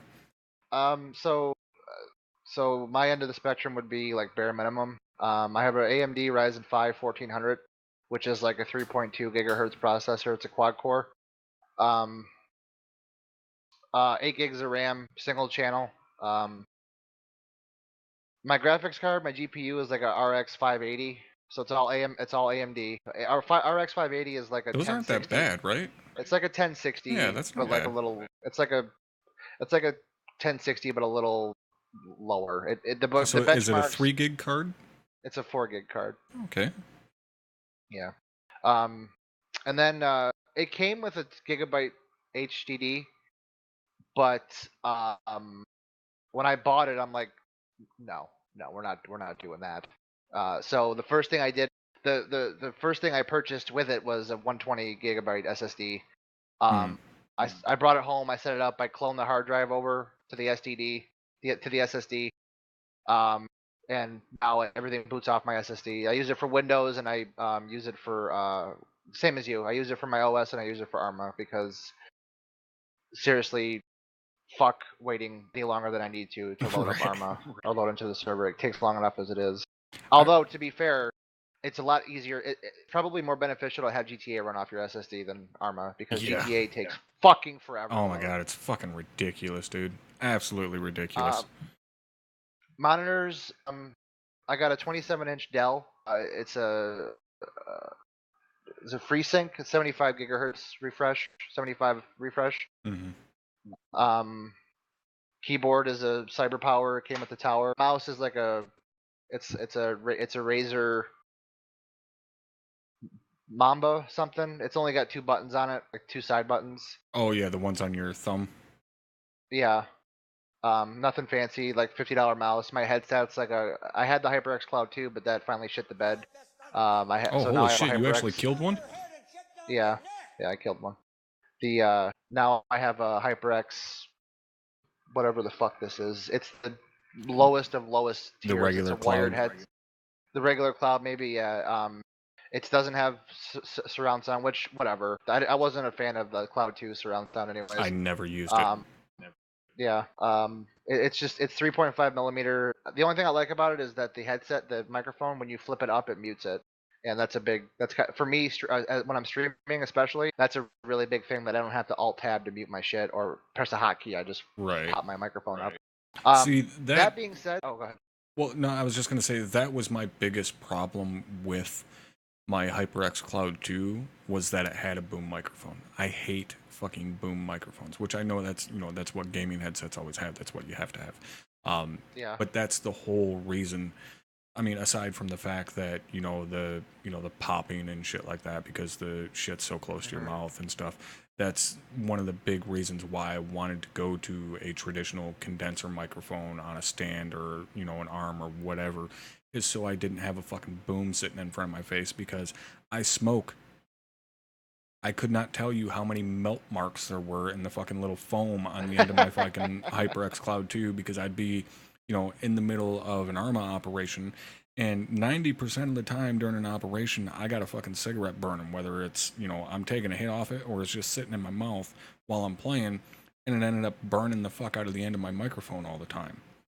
Yep. Now I don't have that problem. I stopped smoking because we weren't allowed to smoke in the house anymore, but landlord pitched a fit about it. But I used to smoke on stream. Get one of those fucking smokeless ashtrays. They're fucking amazing. Like from Gremlins? No, like they legit. No, they legit have these little fucking ashtrays. Like I have 4 of them throughout the house that you just sit there. And it's basically just got a super powerful little fucking CPU fan inside of it, but it's quiet as fuck. Like it's dead silent. And just every 6-9 months, however long, depending upon how much you smoke, you change out the AA battery that's in it, and you literally just flip the switch, turn the thing on, and the fan kicks on, and as you smoke, like all of the smoke gets sucked into it. Like I don't have to worry about my PC sucking up any smoke from my cigarette because my fucking ashtray grabs it. That's kind of cool. Maybe we should look into that, huh? Babe? Yeah, it sounds pretty cool. But her computer, actually her computer is way more appropriate for streaming. I know what you're getting at, Brewer, is that I stream usually 4 or 5 nights a week, and I can accomplish it with this setup that I have. My performance does take a hit. It takes a big hit because I don't have a powerful CPU to be able to handle streaming and the game at the same time, especially ArmA, which is a very CPU oriented game. So yes, if you watch my stream versus Brewer's stream, or my stream versus Locke's or fucking Aaron's, like your frame rates are far superior to mine. I'm usually hanging out. Fucking pixelation isn't though. Jesus Christ! Like watching this video, holy shit. Yeah. Oh yeah, I forgot. I have to send her she wants to read the chat. Hold on. I'm already in it. Oh, you found it? Okay. You didn't see what I wrote. You were talking about what you use your card for, and I said porn. Oh, Oh, it's a core. Oh, she even subbed to me. Huh. I did. No, she's not a sub to me. That's bullshit. Yeah, but I'm cooler than Hey, you. we had our moments. Shut up. She just made a sex joke. Well, in that case, you're technically subbed to me, so Ooh. he's the main daddy. yeah. Uh, I'm Dom, he's sub. Nice. you are top, so Yeah, exactly. okay. But she's actually got her computer probably would be much better for streaming than mine is. I built hers, I used to stream when I streamed Rust. yeah, like once. No, Uh, a lot You're actually. right. You're right twice. Sorry. Yeah, you're right. You did for a couple weeks actually. I think. Most nights, right? Yeah, till like 2 in the morning. Yeah. Yeah. But she's got I built hers 2015. It's got the same CPU that it's always had. It's got an i5 something. Um, Probably the last two generations of i5s, whatever it was 3 years ago. It was top of the line then, but she's got she had a R9 270 in there, but I upgraded that to a 1060, a 6 gig. Mhm. I upgraded her to an SSD, so she has a 120 SSD and then 2.5 terabytes of HDD space. Oh, nice. Um, and she's got 8 gigs of RAM, two 4 gig chips in there. She's had that computer for a long time. It still runs really great. It's just the case is falling apart because it's like a 3-year-old case, and like the front panel is all like shitty plastic, and the posts that are supposed to like snap into place to hold the front panel in are broken. So her computer is like falling apart on the outside, but on the inside it runs great. Yeah, But yeah, that's really what matters. I mean, the case is fucking whatever. I mean, you can fucking. Have you ever seen those guys that run like open rigs that have like their shit bolted to like a wood desktop? yes, Like, I have it's seen so that. fucking weird to me. I've I mean, seen it that, works. and then I've seen people like put their shit inside of fucking aquariums Yeah, that's and fill it up with mineral oil. Yeah, it's fucking weird. Um, the yeah, nothing is top of the line in the computer world, pretty much.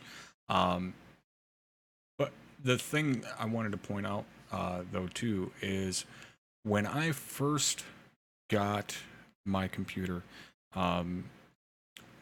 well, what I consider my computer, what I have now, the only thing left over from my original PC is my power supply and my hard drives. That's it. Everything else has been replaced.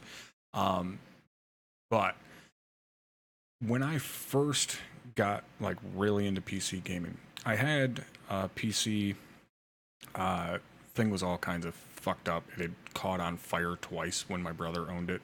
Holy shit! Yeah, we called it the Easy Bake Oven. And that's what That's I what played. the Mac was called. I played Warcraft on it for years.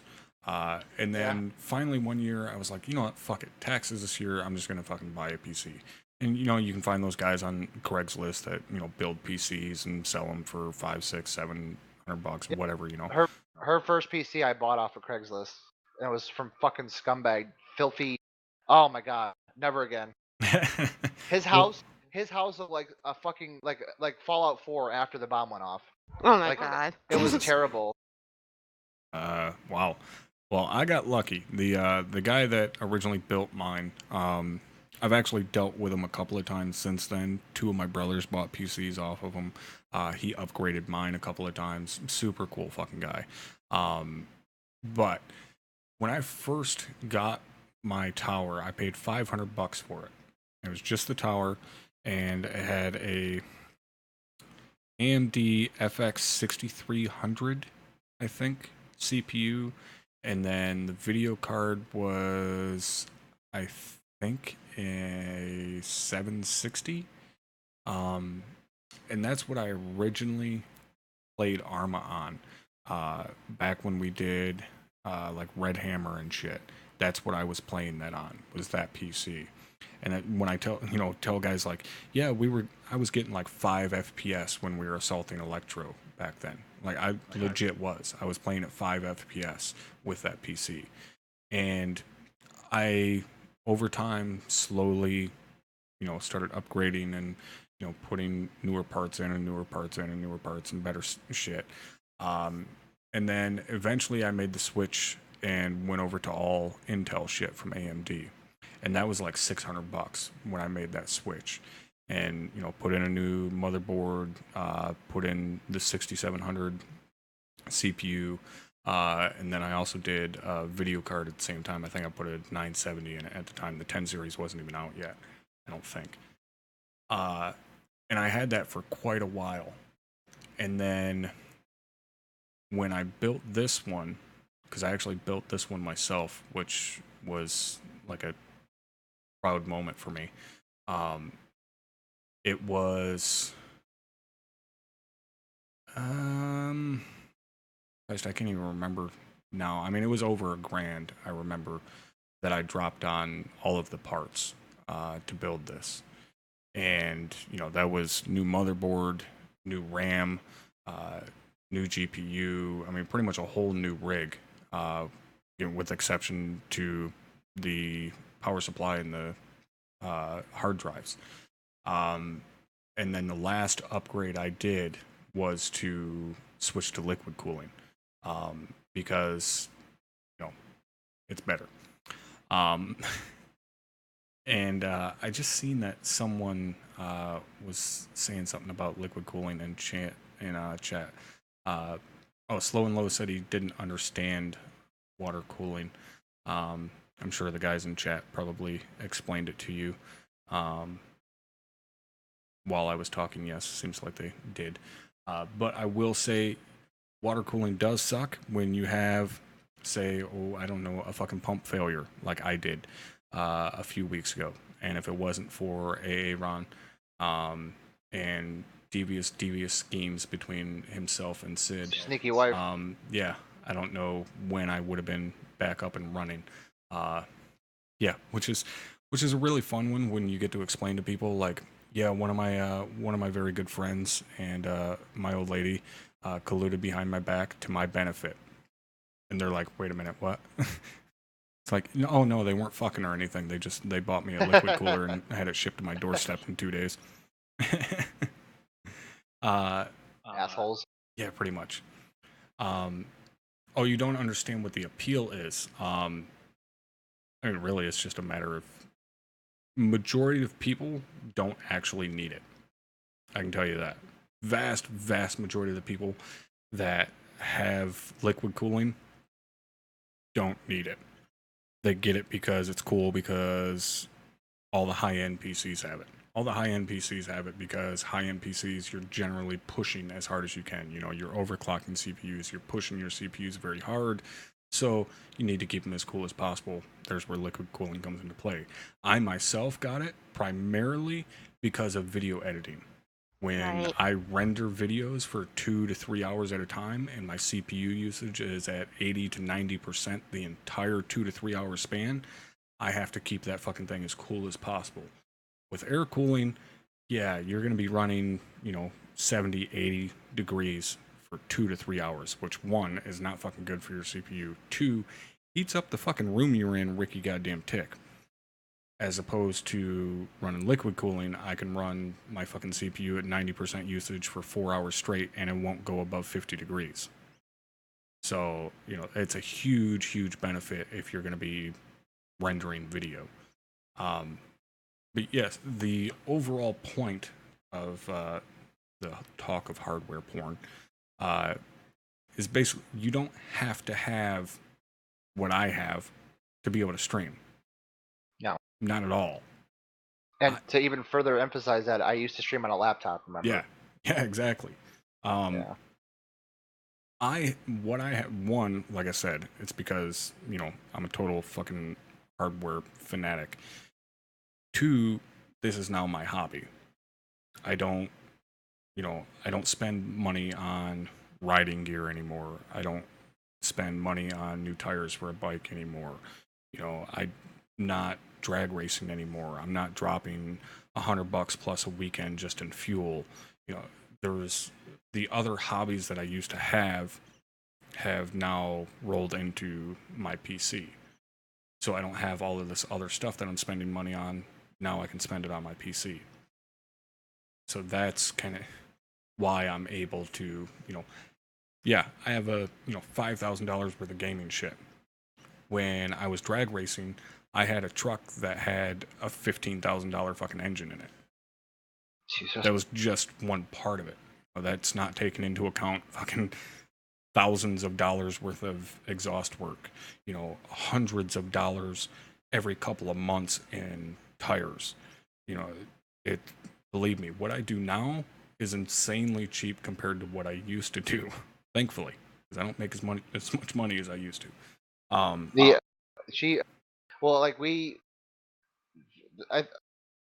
What do you think? Like me personally, like I guess this would be considered my hobby now too, because I haven't put any really money into my PC other than when I first bought it, and then I bought a 212 Evo for my CPU cooler because my CPU fan was dead when I bought it.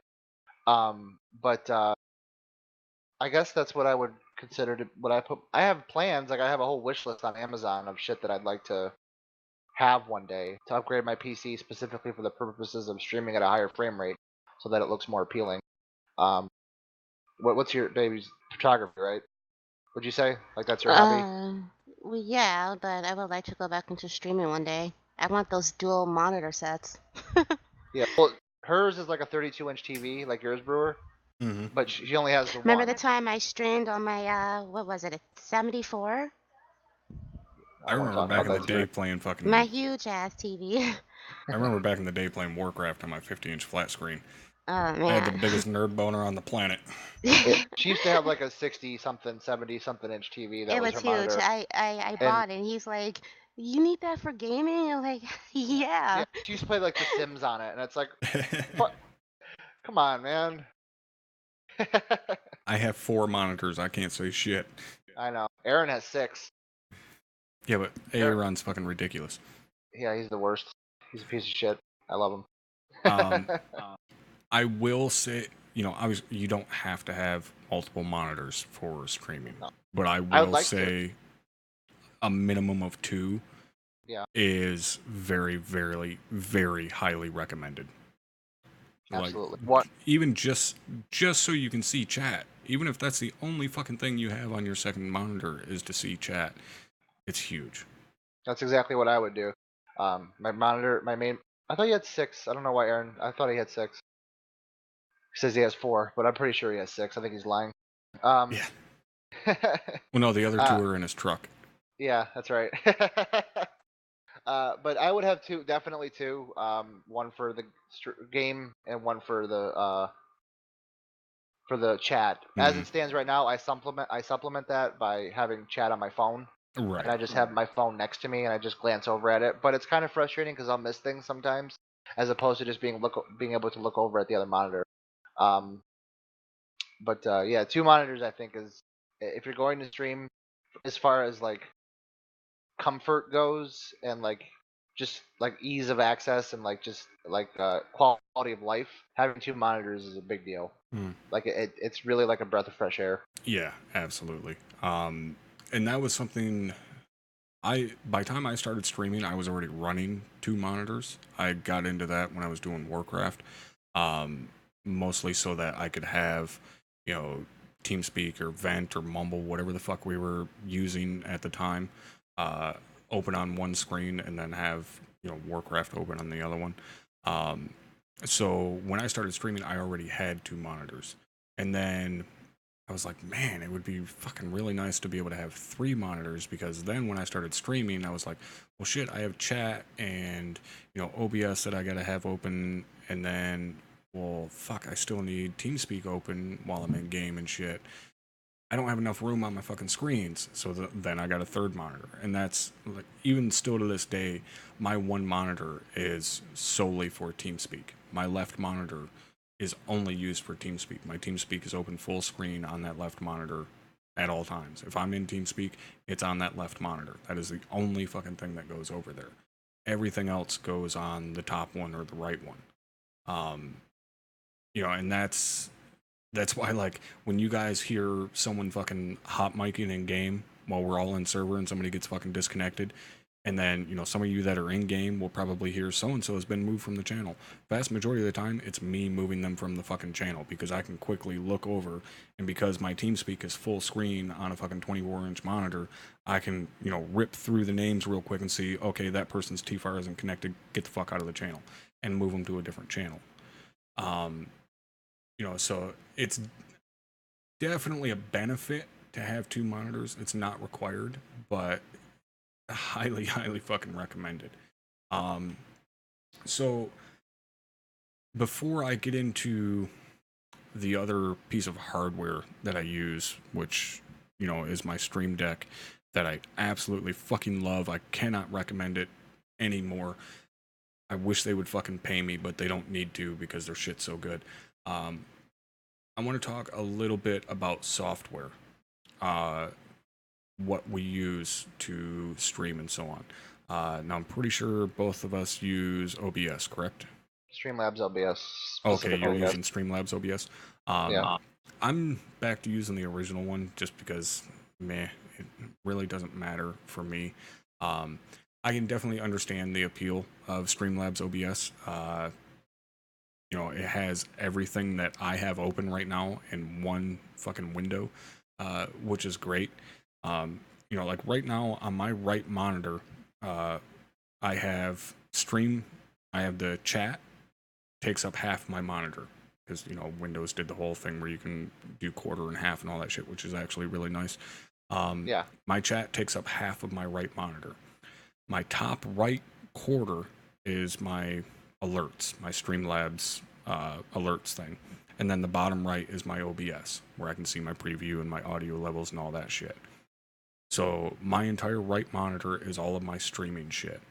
All of my messaging shit is up on the top monitor. So my Discord is open on the top, my Steam messages are open on the top, and my Streamlabs chatbot thing is open on the top.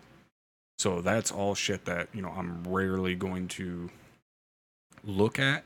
But I also have my toolbar or my taskbar on my PC is hidden at all times.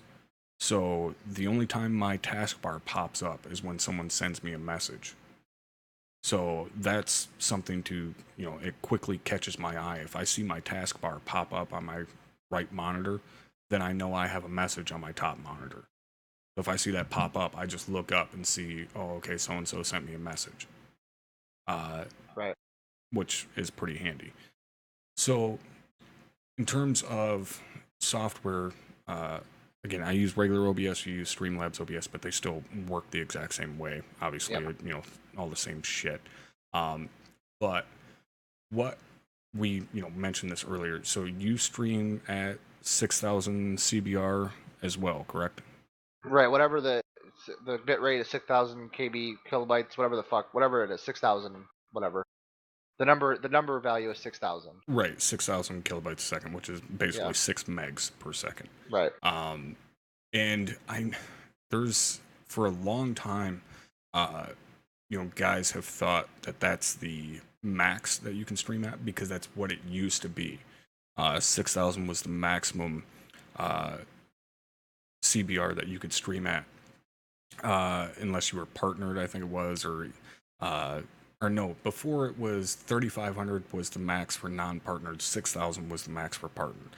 And then they raised it to 6,000 for everyone. Now, and everything that I've looked at, there is no max anymore. They simply tell you that 6,000 is the max for max recommended upload speed. Because if people don't have, really good high-speed internet, and you're streaming at fucking 15,000 CBR, their shit's going to be constantly buffering, which, whatever. So Also, even though your resolution comes into play as well. Like what resolution you're exporting at. So even though I could, stream at 15,000 CBR, I still stream at 6,000. That way, pretty much everybody, with the exception to Aaron, can watch easily, because Aaron's phone just doesn't like fucking Twitch's shit. Twitch's mobile app, or I should say, Twitch's mobile app doesn't like people's phones. So 6,000 is a decent upload, or I should say a good upload, but it's not a must. You don't have to stream at 6,000 CBR if you don't have the fucking internet for it. Personally, I would say like 3,500 is a minimum. Oh yeah, for sure. You know, because you look at some streams that are at like 2K, even 2,500. It's like, eh. It's like watching shit. a YouTube video on like 240. It's like awful. Yeah. And that's from someone who, you know, I stream fucking ArmA, which is horrible for streaming. It pixelates like a motherfucker. Apparently, Squad is just as bad. But yeah, I would say 3,500 is pretty much a minimum. The thing is, though, that a lot of people get confused on, what is 3,500 kbs? Like, what does that relate to in my fucking internet speeds? Because they don't tell me by thousands of kilobytes per second. Well, Okay. oh, sorry, I thought you were asking me, but you're gonna explain. Oh, go ahead. Oh, Please. well, when you're talking about internet speeds, you're not getting information in bits. Or I'm sorry, you're not getting information in bytes. You're getting information in bits. So your internet speed is, you know, your upstream. Say it's 100 Mbps. Mbps is megabits per second, right? Mega being So 1,000. 1,000, yes. So, but a bit is smaller than a byte. Right. So that's why when you look at, like, for example, I think it's like it's something along the lines of like 15%, like the ratio, like I forgot the math that goes behind it, but it usually equals out to about like, I don't know, 15 or 20% of what you're getting. So like my down speed is 100 megabits. I download games on Steam at like 14, 15 megabytes per second. So what that translates to in you just have to kind of do that math to figure it out. So when you're uploading, my upstream is like, I don't know, like 10 megabits or something like that. But it allows me to, the stream allows me to stream at 6,000 kilobytes, so 6 megabytes 6 megs. per, yeah, 6 megs per second. Yeah. Megabytes, not megabits. So so like for me, my upload is 20 megs. Okay, so I could stream at much higher than 6,000 kilobytes. You know, provided my internet isn't acting like dog shit, which luckily it's not right now. But again, you know, that means if I stream at like 10,000 kilobytes, then people are going to have a hard time watching if they don't, you know, have really good internet, which is pretty fucking rare nowadays. You know, really, unless you're on mobile, you probably have fast enough speed to be able to watch someone stream at like 10,000 CBR or 10,000 kilobytes, whatever. But, you know, better safe than sorry, really. Now, when it comes to, you know, setting up OBS and stuff like that, they have, you know, tutorials and shit like that all over the place. I'm not going to go through all of that. You know, there's a lot of debate on, you know, whether you should stream at 60 or whether you should stream at 30 and whether you should, you know, downscale and this and that and so on. I just keep it very fucking simple. Every single thing that I stream at 60 FPS 1080. Even if my shit ain't getting 60 FPS, meaning ArmA. I never get 60 FPS unless I'm in a fucking server by myself. Yep. Then it's great. I can get fucking 100 plus FPS. I do 60 FPS by 720. I downscale to 720. Fucking downscaling, so, plebeian. If my computer is a potato brewer, I gotta make sacrifices. But why would you need to downscale? Okay, I guess I should say, why do I not need to downscale, and why does Loster need to downscale? Okay, is that an issue with video card, or is that an issue with CPU? Okay, so when it comes to downscaling, right, the biggest thing, or Yeah, the biggest thing that's impacted when you're streaming is your CPU. Okay, yes, your GPU is going to be hit, but your CPU is impacted more than your GPU when you're streaming. Okay, so if, say, Loster had, I don't know, what's a decent AMD CPU? I don't know The what any of them are. I don't know the just pick a number for Ryzen something. Hold on. I don't know what the fuck any of the numbers are. The last one I had was a 6300, so I don't know. You want a decent one? Sure. AM. Oh, that was pretty good actually. AMD Ryzen 7, which is like 2700X. That benchmarks right up there with the 8000 series for the i7s. Oh, holy shit! Yeah, that's really good. And actually, in terms of streaming, from what I understand, the AMD CPUs are actually better for streaming because they make better use of their hyper-threading than what Intel does. And that's just what I've, heard from, watching other streamers and shit like that. But basically, with your setup, even with a 1060 card, if you were to upgrade that CPU, then you wouldn't need to downscale to 720. At least I don't think so. Even with a 3 gig card, you'd be able to run at 1080. Again, ArmA, it wouldn't fucking matter because it looks like shit anyways.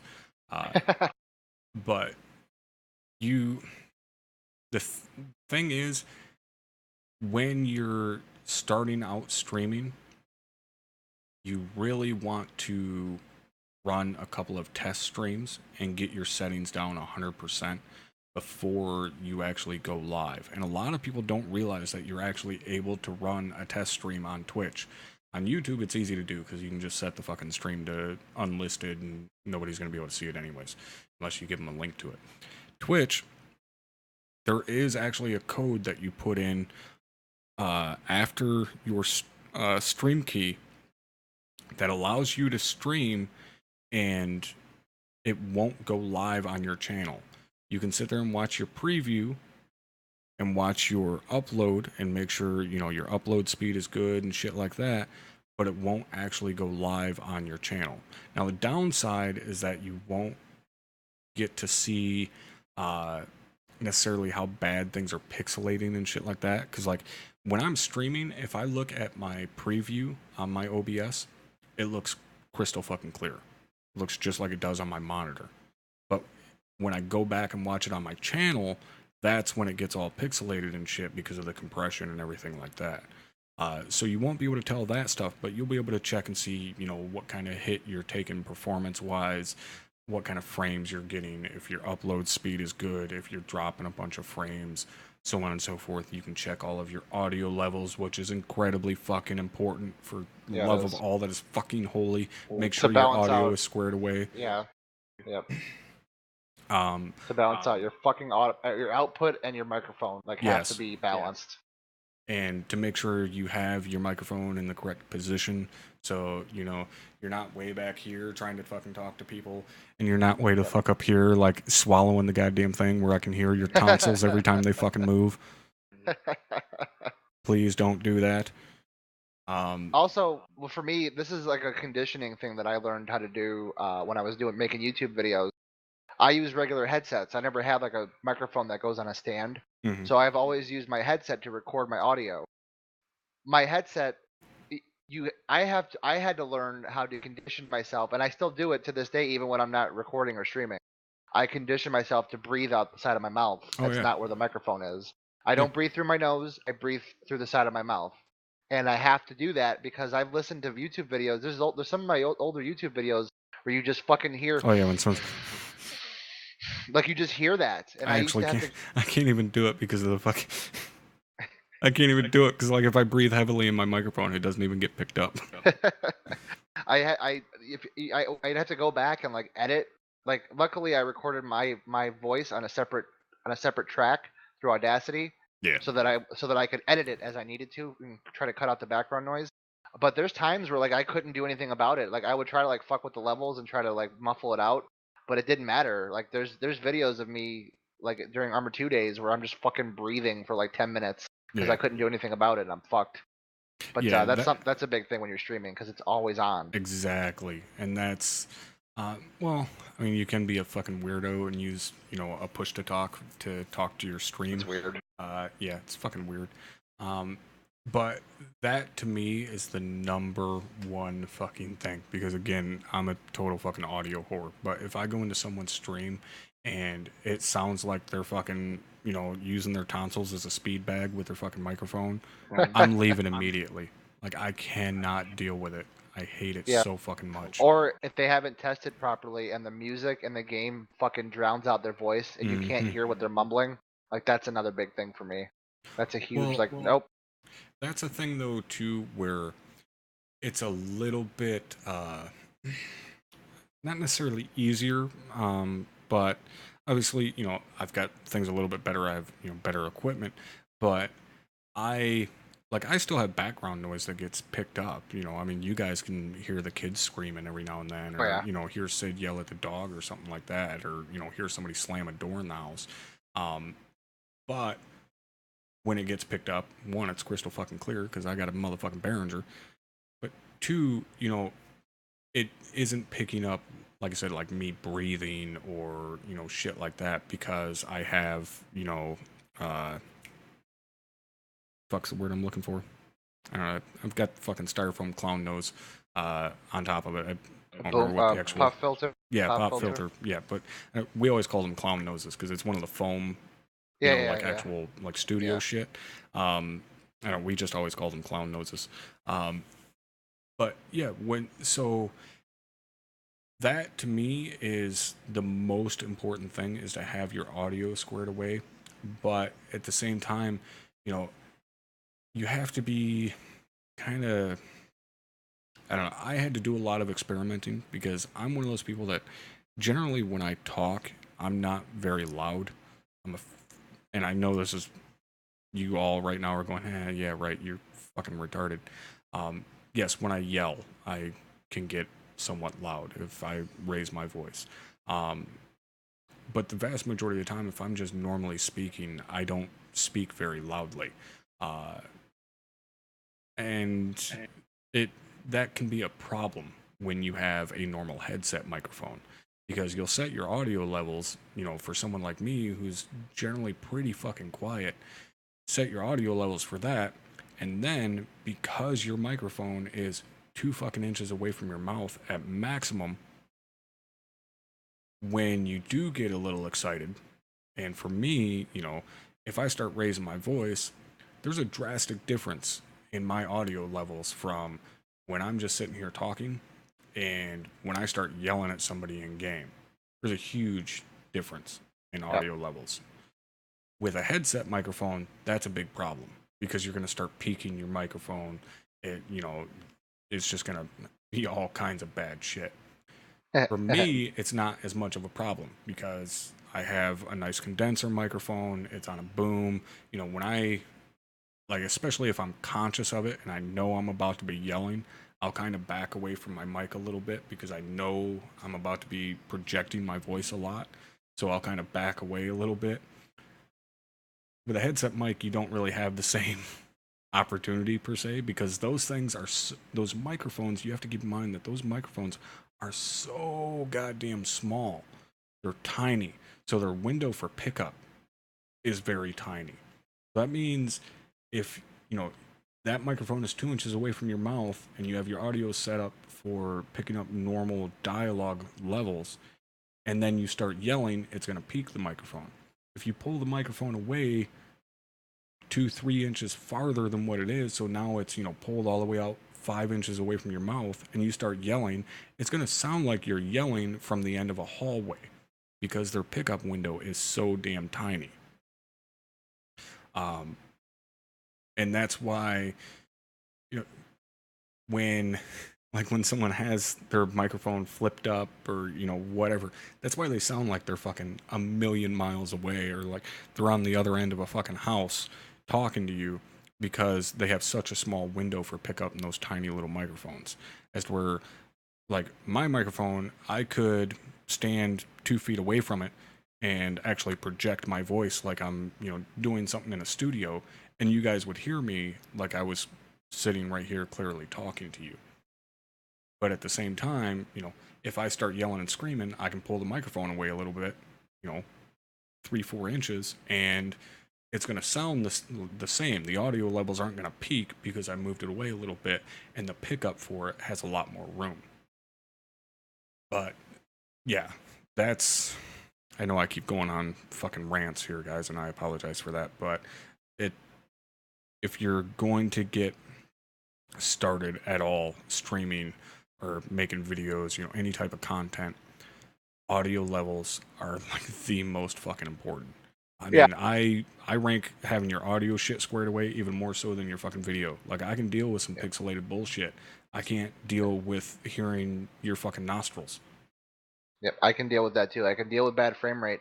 I can't deal with fucking crackles and fucking heavy breathing and like just an abundance of background noises. Yeah. Like for me, I apologize. Like whatever, like I apologize for it. But sometimes my daughter's in here with me, and like she's because her birthday present's in here. This big dollhouse that I built. So she's in here playing with it sometimes, and you can hear it on my stream. And I apologize, but it's not like overbearing, The dollhouse that took you almost as long as it Dude, would take a fucking crew to build an actual house. Yeah, it took me fucking 10 hours to build this thing, and it's like I don't know, it's not that big. It's like 4 feet tall, but like, dude, it took me so fucking. Oh, I don't even want to That's think about no bullshit. 10 hours. We can fucking. My crew could frame out a single story 1,500-foot house minus the fucking trusses in 10 hours. it. You can drywall a whole floor in 10 hours. Nah, I don't do no fucking drywall. That's what the Mexican guys do. You guys may think that's fucking racist, but you can suck a dick. I've been in the industry fucking 20 years, alright? There's more fucking Mexicans running on drywall crews than there are fucking picking oranges, alright? I fucking guarantee you that. And those motherfuckers can walk on goddamn, oh shit, what are they called? Stilts. They can walk on stilts better than you walk on your own 2 fucking feet. I promise you. Those guys are fucking insane. And they can sling mud like a motherfucker. Yeah, I've seen it. Sorry, well, I have the opposite problem for you. Your voice is too quiet. My voice is too loud. Where my wife will tell you, I have two volumes. I'm either yelling or I'm screaming, and both of them are annoying. Pretty much. She's actually not here right now, but whatever. She'll come back. She's hopefully. probably not here because you were either yelling or you were screaming, and they were both annoying. Or you were ranting. Oh,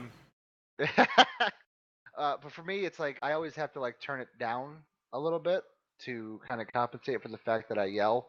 I don't mean to yell. I honestly don't. It's just it's just part of who I am, I guess, where like I get really passionate about what I'm saying and it causes my voice to go up. Also, having headphones. All of us fucking do that. But it's about everything though. Like even if it's not like important, I still like yell when I shouldn't have to. I shouldn't have to yell for everything. I can convey what I need to convey just by talking. I come from a family that yells. I don't know what to do. I don't know what to say about it. So everybody, it fucking my house drives is me like, nuts. Yeah, my house is like fucking. It's like you'd think that a bunch of Italians live there for how much people yell, but they don't. It's it's all. That's why it's funny because I mean that me and my brother and all of our family all live in this house together. It's like one big fucking hippie commune, and it's actually awesome. Yes, Loster's a screamer. Yeah. Squeaker. But like my sister-in-law, she hasn't known me for that long. Her and my brother have only been together, I think, like 4 years or so. So like a lot of the times, I'll say something and she won't hear me because she's not used to how quiet I am, and everybody else in the family is insanely fucking loud, with exception to my father because he's just old and pissed off and doesn't want to talk. But yeah, I'm generally the quietest person in the room. No matter what's going on, like any type of family function or anything like that, I'm the quietest dude in the room, which is fine with me. It makes it more effective when I do raise my voice. Yeah. Well, because yeah, it's because when rare. you do raise your voice, it's like, oh no, he's mad. Yeah. Fuck. Dad's So, mad.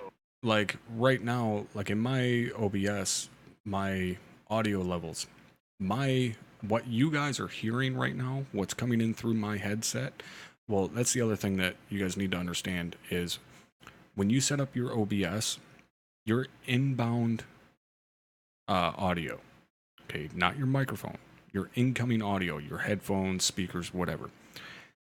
OBS picks up the raw sound. It is not based on whatever your system audio levels are or whatever. Like my sound mixer here, I can sit here and turn my headphone volume up and down. I can completely mute my headphones. It will not affect what you guys hear in the stream whatsoever. It picks up the raw system audio. So Right. I'm wearing headphones, very good headphones. Everything that I have is generally turned down. Like my audio knob right now on my sound mixer is at like 18%. That's it. And that allows me to clearly fucking hear everything. Like when I watch YouTube and shit like that, like the little slider for the volume on most YouTube videos for me is like 10% up because my headphones are so goddamn loud. But that means that also raw audio is going to be hot as fuck, or when we say something really hot, really fucking loud. So I have a 6 dB cut on all of my inbound audio to OBS. So everything you guys hear is 6 decibels lower than what you would be hearing normally, than what the raw audio is.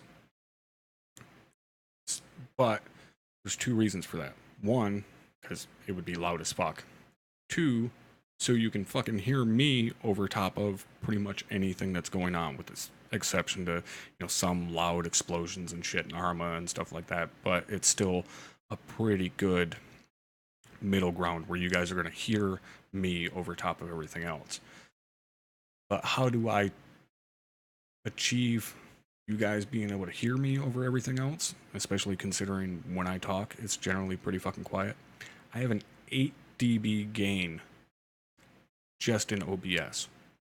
Now that's not taking into account the dB on my sound mixer and stuff like that. That's completely separate stuff that really takes a lot of time to fine tune, find exactly where you want your highs, your mids, your lows, where you want the gain on your microphone, stuff like that. That gets much, much more complicated. But the basic premise is you want to be able to hear your voice over top of anything else that's going on. So again, for me especially, it's difficult because of how quiet I normally talk. So I have to do at minimum a 6 dB gain on whatever I'm on my microphone. There has been times where I've had to bump it even more. Like that period where I was sick and streaming, or after I got in the accident and was streaming, I had to put a 10 dB gain on my shit because I couldn't speak even as loud as I normally do, which isn't very loud. So I had to put a 10 dB gain on it, which is a pretty big fucking gain. Right, 10 decibels is actually like a lot, right? Yeah, Like 10 decibels is pretty fucking loud in terms of vocals. A 10 dB, what we call a punch, a 10 dB punch, that's pretty fucking big, man, when it comes to vocals. 6 dB cut probably is fairly standard. What's your setup, Foster, in terms of your audio levels? I'll pull it up and look. So for me, like obviously I just had to take everything into account that you just said. For me as well, the goal is to be able to hear my voice over everything. And there have been streams where where, like if you notice, if I play a game that I haven't played in a long time and I have to reinstall it, when I launch it, the first thing I do is turn the volume down, the master volume in the game down, quite a bit actually, because the usually I games, cut mine by about half. Yeah, I usually bump my I think GTA's master volume is at like 40% or something like that. And then I have to turn on the music too. So is the negative, right? Okay, so Yeah, negative is a cut. my microphone. Oh, this doesn't go up very high. My microphone is like a negative 2.5, and my desktop audio, my audio is sent to 6. Okay, so you're cutting your inbound by 6 and you're outbound by 2, you said? Or Yeah. 1.5? Jesus Christ. I guess you do fucking yell a lot if you gotta cut your fucking outbound by a decimal, or decimal by a decibel. The middle is supposed to be default, right? The middle of the slider is default. Maybe I'm No, reading this wrong. all the way up is default. The slider all the way up is normal sound. In order to put a Right. gain on it, you have to go into the filters and put a gain on it. Okay, so yeah, there's no I have a negative 2. I have negative 2.5 dB. I yell, yeah. So, but for me, what I wanted to tack on to what you said was that there's other things you have to take into consideration too, not just the game, because the game you have to be able to hear what's going on in the game. However, especially when we're playing ArmA, TeamSpeak has to be a certain volume too. Mm-hmm. And certain people talk louder than other people. There's been times where I'm playing ArmA and I'm watching back my stream and I can't hear what my teammates are saying. Well, So yeah, I've had to. and you also have to take into account when you have earplugs in and when you don't have earplugs in. Yep. That's a big one, because like when I take my earplugs out for debriefs, there are times where I'm like, especially like drum is fucking like the king of suddenly being about 15 decibels louder than what he was 2 seconds ago, Yeah. which fucking drives me insane. Yeah, like I'll catch that all of a sudden my inbound is hot as fuck because, you know, I took my earplugs out and, you know, so and so who was on whisper is now on yelling, and it sounds like he's fucking speaking from inside my eardrum. You know, and that can be a problem. But it's not, you know, earth shattering or anything like that. It's another one of those things you have to think about. And like you said, you know, starting up a game for the first time. That's why every single time that I start a stream of a new game, you know, I'll mention, you know, I already hopped in here and made sure everything was good. I do that with every single game. Any new game that I play, I will get into the game, make sure the game, you know, make sure OBS is picking up the screen, you know, picking up the capture or whatever. Make sure that it's picking that up. Make sure that audio levels are all good. You know, make sure that, you know, whatever. Make sure the fucking music's turned off or down, whatever. You know, I check all that shit beforehand. That way, when I do start my stream, it's not, oh, I gotta fucking, okay, hold on, this, you know, this is loud as fuck for you guys. I gotta turn this down, or, you know, whatever. So that's like one more thing you have to think about before you go start streaming. Yep. And that's all. It all happens over time too. Your first couple, like if anybody, if you've never streamed before, if you've never hit the stream button on your computer before, and you've never broadcast to anybody before, it's gonna be fucked up for a while. Like you're gonna have to do a lot of adjusting and a lot of fine tuning. So it's like that's one of those things where like over time you'll get better and better and better at it to where you don't even have to think about it anymore. But in the beginning, it's rough. In the beginning, I was kind of discouraged. I'm like, dude, I don't know what the fuck I'm doing wrong. Everyone's bitching about my shit, but bitching about this, bitching about that. My frame rate's shitty, my audio shitty, and then I finally fixed it over time. Yeah, it's definitely one of those you kind of learn as you go. But at the same time, it definitely helps if there's, you know, someone you can go to, like, hey, what do you do for this? What do you do for this? You know, so on. Obviously, audio levels for people are going to be, you know, different across the board. You know, I mean, we're just saying, like, I have a fucking 8 dB gain or whatever on my fucking microphone, and Loster's got a dB cut on his because he's a screamer. You know, so audio levels are going to be a little bit different for everybody, but you can still kind of go through and get a rough estimation of whereabouts you should be. And like I said, especially, you know, if you're going to be streaming to Twitch, use that fucking code to run a test stream and check all of your shit beforehand. That way you're good to go. Obviously it's going to be a little bit different when, for instance, like ArmA, and you're going to have radios going and shit like that, and it's kind of hard to test that without, having another person there to help you out, which is doable. But even for like TeamSpeak, I think naturally I have, or not naturally, but at all times I have a like 3 or 4 dB cut on TeamSpeak. So at any time, like even right now when you guys hear Loster, he's 3 to 4 dB lower than what he would be. And the same goes for when I'm in ArmA, those radios that are fairly fucking loud are 3 to 4 dB quieter than what they normally would be, because I have a cut on TeamSpeak, which just automatically cuts all volume within TeamSpeak by 3 to 4, or I think it's 4 decibels that I have it cut, or 3.5, something like that. But that's one more thing that I wanted to talk about in terms of audio is the fucking TeamSpeak messages. Shut them the fuck off. Oh, please. User has left. Yes. Yep. Yeah. God.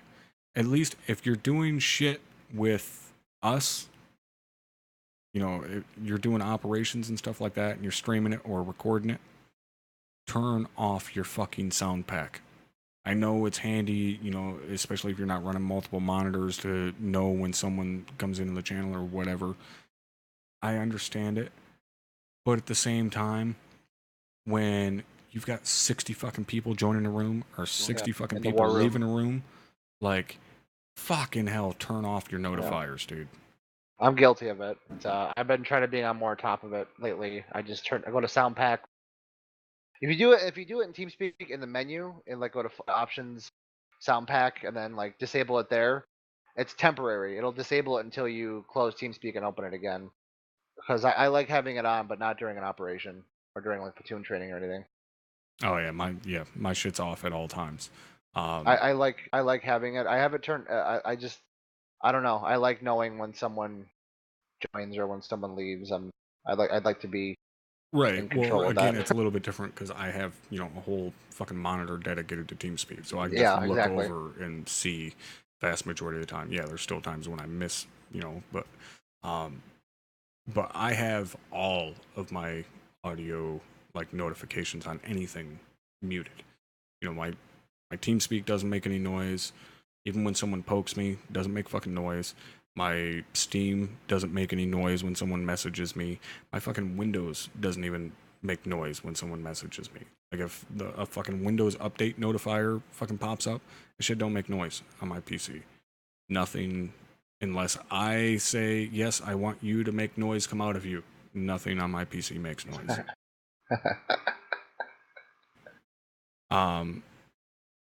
Yeah, there are some sound packs out there that have like radio, like realistic sounding radio traffic and shit when someone joins your channel. I used to use that. I used to use that when I was doing GTA RP on the dispatcher. I had that shit, like the realistic, the squawks and everything.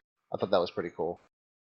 No, not when someone talks. Like when someone joins your channel, it'll be like it'll sound like they're saying it over the radio. It'll be something along the lines of "user has joined your channel," but it'll be some type of militaristic verbiage, and it'll sound like they're speaking on a radio. Oh, right. Yeah, I used to have the GLaDOS sound pack. That was fun. Sounded like GLaDOS from Portal 2. From Jesus Portal Christ. In general. That was fun. Did you know the male is like basically Duke Nukem? The male sound pack. If you ever check it out on TeamSpeak, it's the default male sound pack. It's basically Duke Nukem. Never fucking listened to him. It's really funny. Huh. I did not know that. I wonder if it might be John St. John, if I'm perfectly honest. That, or at least somebody that's pretty good at impersonating the voice. You should check it out. You get a chance. It sounds just like Duke Nukem. I'll never use it, so it doesn't matter. Okay, so audio levels, we went over all of that. Video, that's going to be, very dependent upon your rig, whether you're going to be able to stream in 1080 and 60 FPS and all of that stuff. And then, upload bit rate dependent upon your internet. If you're shit out of luck like fucking Aaron and you basically don't have an upload speed, then, you're not going to be able to stream. You want, like I said, in my opinion, minimum you're going to want to be able to stream at 3500 CBR constant bitrate. So you're going to want minimum 5 meg upload at minimum. If you don't have that, then it's going to be a little rough. So in terms of other software that's used, again, you use Streamlabs OBS. So run these guys through everything that Streamlabs OBS does, like all in one package, while I grab a refill on my liquids real quick. Okay. So Streamlabs OBS, for anybody who's not familiar with, so OBS is a software that you use it's software that I use, software that Brewer uses, and a software that a lot of streamers use. There's other software out there like XSplit and other shit that I don't know the name of, but OBS basically allows you to create scenes that you stream from. So, like you can choose different scenes that you can choose if you want to stream desktop, if you want to stream like everything that you're doing, you can do that. You can stream specific windows. You can stream. You can capture specific games, specific applications that are streaming. And then you can choose to add overlays as well with that. You can add if you want to add graphics, or if you want to add text, if you want to add information from a browser, like most streamers have their like Brewer. You're looking at it right now on his stream. If you look at Brewer's stream, the feed to the top above the chat, the feed that has the sub host, that's a browser source. Underneath that is his meter, his donation goal meter, the funeral cost. All of that shit is handled through Streamlabs. You have to copy and paste the link into OBS in order to broadcast that information. His chat that's popping up, he has a designated area just for chat. That's what most people have on their OBS. They have a few things, the notes that you generally have to hit every time. What Streamlabs OBS does is what you used to have to do before was launch. There's a program that I use called Streamlabels, I think, or something like that. It was basically a feed of everything that's going on on your stream at that time. So whenever somebody follows you, whenever somebody would donate to you, whenever someone would cheer bits to you, whenever someone would sub to you, host you, raid you, anything like that, anything that's going on. It also tells me whenever someone subs to me on YouTube, which I don't really give a shit anymore. But yeah, same here. But what Streamlabs OBS does is it does everything that OBS does, but it also adds a couple extra things.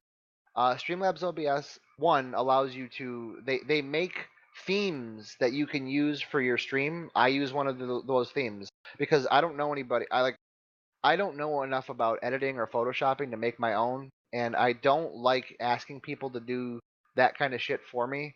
I really don't. Like, you had Ryan make most of your shit, and he's really good at it. I just don't. I want to do it. I want to do, like, I guess, try to figure some shit out for myself. So in the meantime, what I've done is I have this theme, the theme pack that I downloaded from Streamlabs, that it has all the information that I need right there. Mm-hmm. So and it's legible. That's what Drum's using as well. Oh, he is? Okay. Yeah, because he used to use all of my stuff. Because I just, well, you're not supposed to, but I just packed all my shit up into a fucking file and gave it to him on Google Drive. Because I paid for my shit. Munson did all of my banners and my artwork and shit, but he didn't make my overlays and all of my screens, like my, starting soon screen and all of that shit. I paid for all of that stuff. Someone else made that, and I paid them for it. And then, like I said, Munson did all of my artwork. And Drum had wanted shit like that, and I was like, well, just fucking take the stuff I have. And he still uses the same starting soon and stuff like that. Still uses the same screens, but like his overlay is from that Streamlabs shit. Yeah. But to I guess pick up where I left off. Streamlabs OBS senses the two programs that we use normally, which was OBS and Streamlabs. When you're streaming, it pulls your feed up for you. So it has your chat. It also puts your chat in this window as well. So I have my chat feed and my access to my browser, my scenes, and if I want to tweak anything, I can do it right then and there. Like if anybody's ever watched someone stream and like they notice like, hey, their logo is kind of moving around a little bit. That's the streamer going into their OBS and they're adjusting it because they don't like the way it looks or where it is. It's not centered properly, or it's not, it's too big or it's too small. Yeah. Like right now, like you'll see that. Like you guys looking at my stream right now, the only thing that this scene that you're looking at, as it's labeled in OBS, it started as just a matte black background, just a blank background, that's it. And then the overlay, the chat, like shield, the word chat, the the 506 banner down there, my crest, those are all images. They're just IMG files that I had to move around, size, put them in position, so on. And then, like Loster was saying, my feed of people following and stuff like that, that's a browser source that it's put into here. Same with my chat, it's a clear box that's just put inside that chat shield. That's a completely separate image from the background. All of this stuff had to be sized and placed on the screen where it is by me. And that's how pretty much everybody does it, with exception to, some of the overlays are a little bit different in terms of, they'll have positions already fixed for you to have your chat, like Loster was saying. Mine didn't have all of that stuff. It just had all the different screens and had boxes and everything like that set up for you to have chat, but you just put it where the fuck ever. Yep. But yeah, the difference between the two, I guess, is that one of the services, OBS, allows you to stream and change your scenes and everything, whereas Streamlabs OBS puts all that information in front of you, and it also allows you to, when you add a source. So on OBS, when you add a source, you can add a browser source, you can add a specific monitor. You can just capture data from one monitor, everything that's going on that monitor. Like I said before, you can capture what's going on a specific application. You can capture media files. So when I first started, my away screen was just like a GIF that I had downloaded from the internet of like some of like from Doom 2016, and I had audio. I downloaded the soundtrack that was just what was playing in the background. So you can do that. You can play media files as well that just go like on a loop.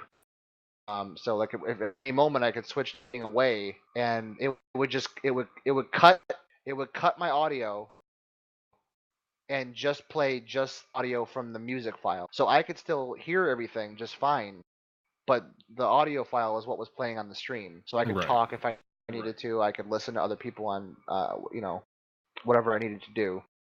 But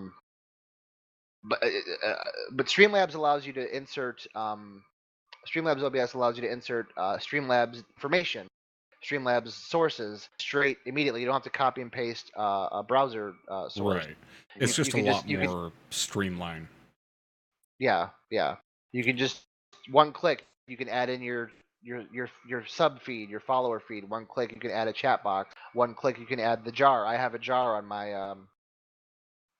my stream where people, whenever anybody donates or they send a tip or a shout, a cheer, or send anybody subs to me, a little thing will drop into the jar, and it's fun because it gets people to like, oh, I got to fill the jar up, so I'll donate more bits and shit like that. Yeah, you motherfuckers ain't getting no jar on my stream. I like having the jar. I really do. It's like a mug. I like it. Yeah, his Loster's audio is cutting out a little bit. He's getting some fucking packet loss a little bit. Fucking deal with it. Nothing we can do about it. Oh, is it? So I didn't know that. So basically, Streamlabs OBS makes everything a lot more streamlined because, like Loster was saying, you know, everything that I have that you guys are seeing right now, with exception to, you know, the shield and, you know, the stuff that I was just telling you guys about, that's images, my feed, my donation goal, all of that stuff, even the sounds that you guys hear when somebody donates or, you know, follows or whatever, all my gunny sounds, that all is ran through Streamlabs. It's not run through OBS. Streamlabs, you set all that stuff up in Streamlabs, and then you just copy links and paste them into OBS, with exception of the sounds. You don't have to copy and paste sounds into there. But basically on my right monitor right now, like I was telling you guys, you know, I have my Twitch chat, my stream labels, and my OBS. So I have 3 things open on my right monitor.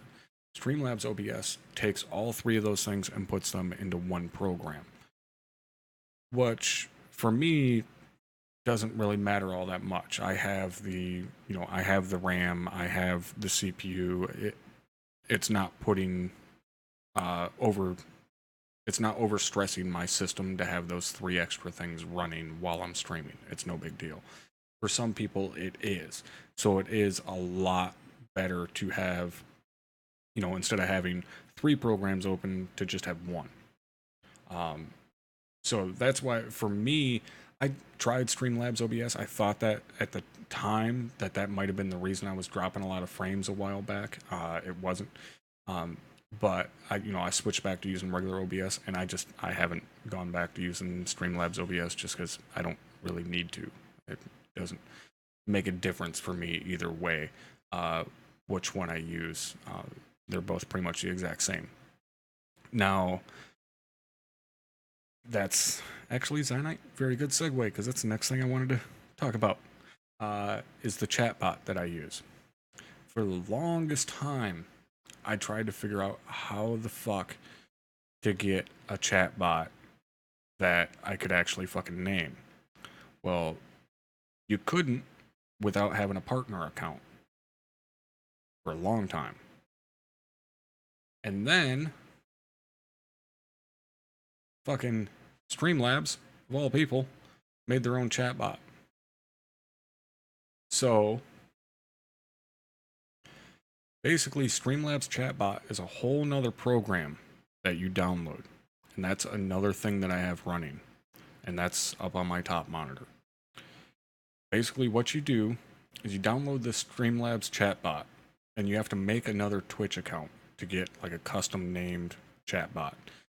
So that's just as simple as, you know, making a fucking, you know, doing an email, setting up a very basic Twitch account, and you set it up as a mod on your channel. And then every single time you stream, you open up that Streamlabs chatbot, and you have to connect the bot to your channel, and, you know, you can also link it to your Twitch page so you can connect through it and shit like that.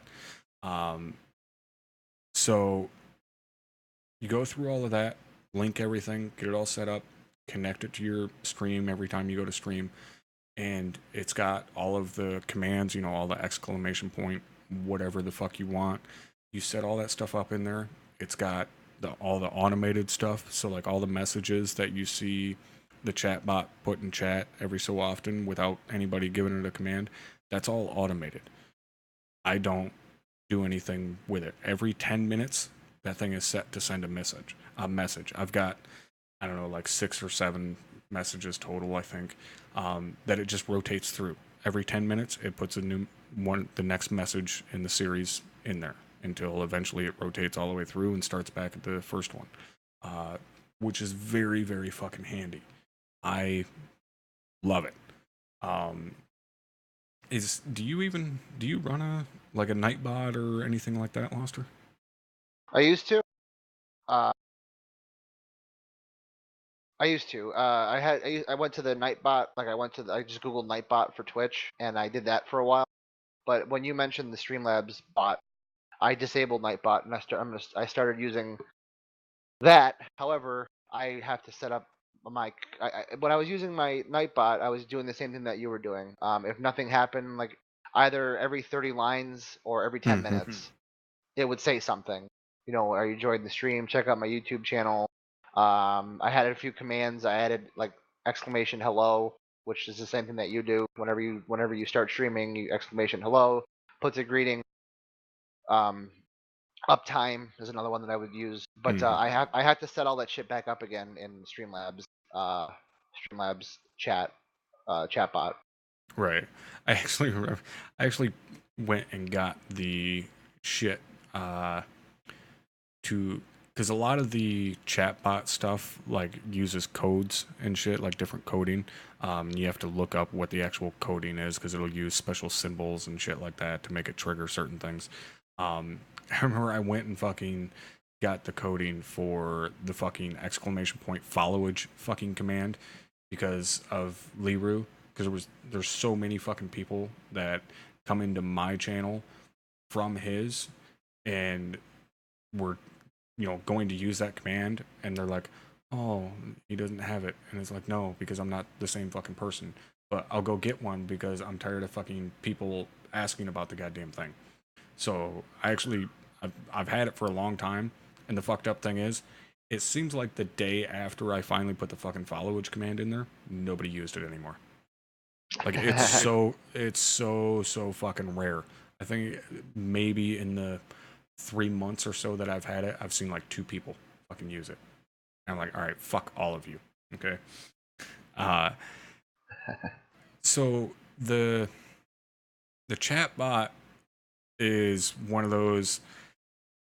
Obviously, it's very fucking handy because it reminds people to fucking give me money or shit like that, which I know probably sounds crass or whatever, but the fact of the matter is, this is how I make a living, or at least somewhat do. So that's important. I mean, it genuinely is. Same thing with like the goal up there. You guys may think it's stupid to have a donation goal sitting there, like, it's basically begging for money. Like, fucking, yeah, it's fucking begging for money. Like, this is what I fucking am trying to do for a living. It's no different than if I was swinging a hammer and Friday morning I go to the fucking boss and put my hand out and say, I'd like a check. Yeah, it's not, obviously not the exact same because I'm not necessarily providing a service unless you count entertaining, if you can even count it as that. But it's still basically doing work and expecting to get paid for it, and it really does make a difference. Like, you may not think it, but I'm telling you, you take that goal off and donations go down a lot. Unless you're huge. Well, like, yeah. unless you're like Summit or Dr. Disrespect or whatever, like, which people that just by default get like thousands of dollars daily in donations. Well, that's also the fact that people are donating purely to talk to them. Yeah. Because when you have, the chat is so busy. Yeah, when you have 1,000 people or when you have 100,000 people, you're not answering someone's question. You answer one person out of that 100,000 people, or even if there's 100,000 people in the channel and 10,000 people are talking, you're gonna answer like one of those. So somebody's gonna throw you a fucking 5 spot so they can ask you a question. That's how it works for those guys, they get fucking stupid amounts of donations purely because someone wants to ask them a question and they want to hear their name said aloud on fucking stream in front of 100,000 people. For us smaller guys, I'm guilty of that. it's not like that. You're guilty of what? Of donating to big streamers just to have them like read a question or read a joke or whatever. You fucking slut. I'm curious about some of them because some of them are in my age group and they grew up with the same shit that I grew up with. So I'm like, what did you play growing up? Like, what's your, take them outside of that. Take them outside of what they're doing for 5 seconds and like ask them like a real question about something real in their lives. Yes, I guess I can understand that a little bit. Especially if it's a streamer that you feel you have a connection to. Sure. If you've talked to them a couple of times, like they've actually acknowledged you, and you feel like you have a bit of a personal connection to them. I can understand that for sure. Hey, and Kerr with the gifted sub to Zionite. Thank you very much, Kerr. Appreciate that, brother. Man, you guys have been gifting a lot of subs lately. I appreciate Smith that. gifted me a sub. Weirdo. Yeah. Fucking weirdos. The only, I guess, streamer that I've donated to, like outside of my group of friends or anything, was Chinglish. He's the only streamer I've ever donated to, which if you guys don't know who Chinglish is, he's a Warcraft guy. Me and Heckman have talked about him quite a few times. Chinglish is basically my Australian brother from another mother. Big dude, big into the metal scene, and has like 80% of his body tattooed, including the entirety of his head minus his face. Really cool guy. I've bullshit with him a lot. I don't watch his streams anymore since I don't play Warcraft anymore. But yeah, I donated to him quite a few times when he was getting his first bike. He was getting into riding and shit, and me and him talked a lot about riding and what type of bike to get and gear and stuff like that. And I donated to him a few times to help him out getting that bike. Yeah,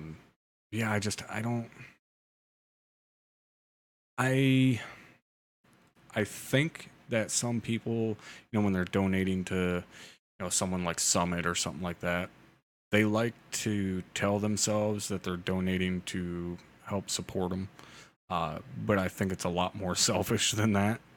I genuinely do. Like a lot of the time, I think it's just people that want to see their name up on screen. Absolutely. At that point, dudes like Summit and Josh OG and fucking Shroud, they're like, yes, they do make profit.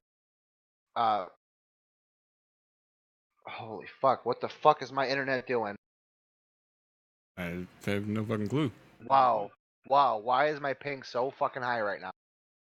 I don't know, you sound it's coming back down. It just spiked up to like 900 for a second. But yeah, like dudes like Summit and like I said, Josh OG and fucking Tim the Tap Man, like they're I like them, but like donations aren't like they're not relying on donations to pay the bills. Like their bills are being paid by sponsorships, by ad revenue, like their partnerships and shit like that. Like that's what's paying their bills. Donations of the recurring sub revenue, like that's paying their bills. The donation money is just like fun money. It's like spending money at that point. That's how Goldie goes out and buys a 2016 Corvette. Yeah. Which that's a lot of money. Fuck that. But I mean, I fucking love Goldie. He's one of my favorite streamers, hands down. Primarily because he's just a cool fucking guy. He's always, not always, but vast majority of the time in a good mood. He'll put a smile on your face. He'll make you fucking laugh. Him and Vern are comedic gold together. Vern is one of my favorite human beings on the fucking internet. I wish to God one day, while I'm like down in Detroit, I'd fucking run into Vern at some point, just so I can fucking say thank you for raging all the time, because it made me laugh like a little bitch. But at the same time, like I have huge fucking respect for Goldie because of what he does with MLB The Show. Have you ever watched any of his fucking MLB streams? No. Me and Heckman always watch him. He goes through every single year when the show MLB game comes out. He goes through and plays an entire season in it, to the point that 2K or whoever it is that makes the game have put him in the game, like full on scanning his own, like his actual batting stance, his swings and shit are in the game. But every year he goes through and plays a season, and every mistake that he makes costs a certain amount of money. Like if he strikes out, right, he goes up, gets 3 strikes, and strikes out. That's $5 in the pot. At the end of the year, or the end of the fucking his playthrough, all of that money, every mistake that he makes, goes to his local Little League. And it's a lot of money. I mean, we're talking a couple grand every year that this guy donates to his fucking Little League by playing a game. And it's cool as shit. Like he's entertaining people by streaming, obviously. But at the same time, he's helping out a local Little League. And his viewers get in on it. Like, they'll donate money, and, guys will fucking donate $5, or guys will donate $100 and say, for the kids. And they mean for the fucking kids in the Little League. And that money automatically gets added into the pool. Every single year he does it. Like, that's cool as fuck, dude. It's rare.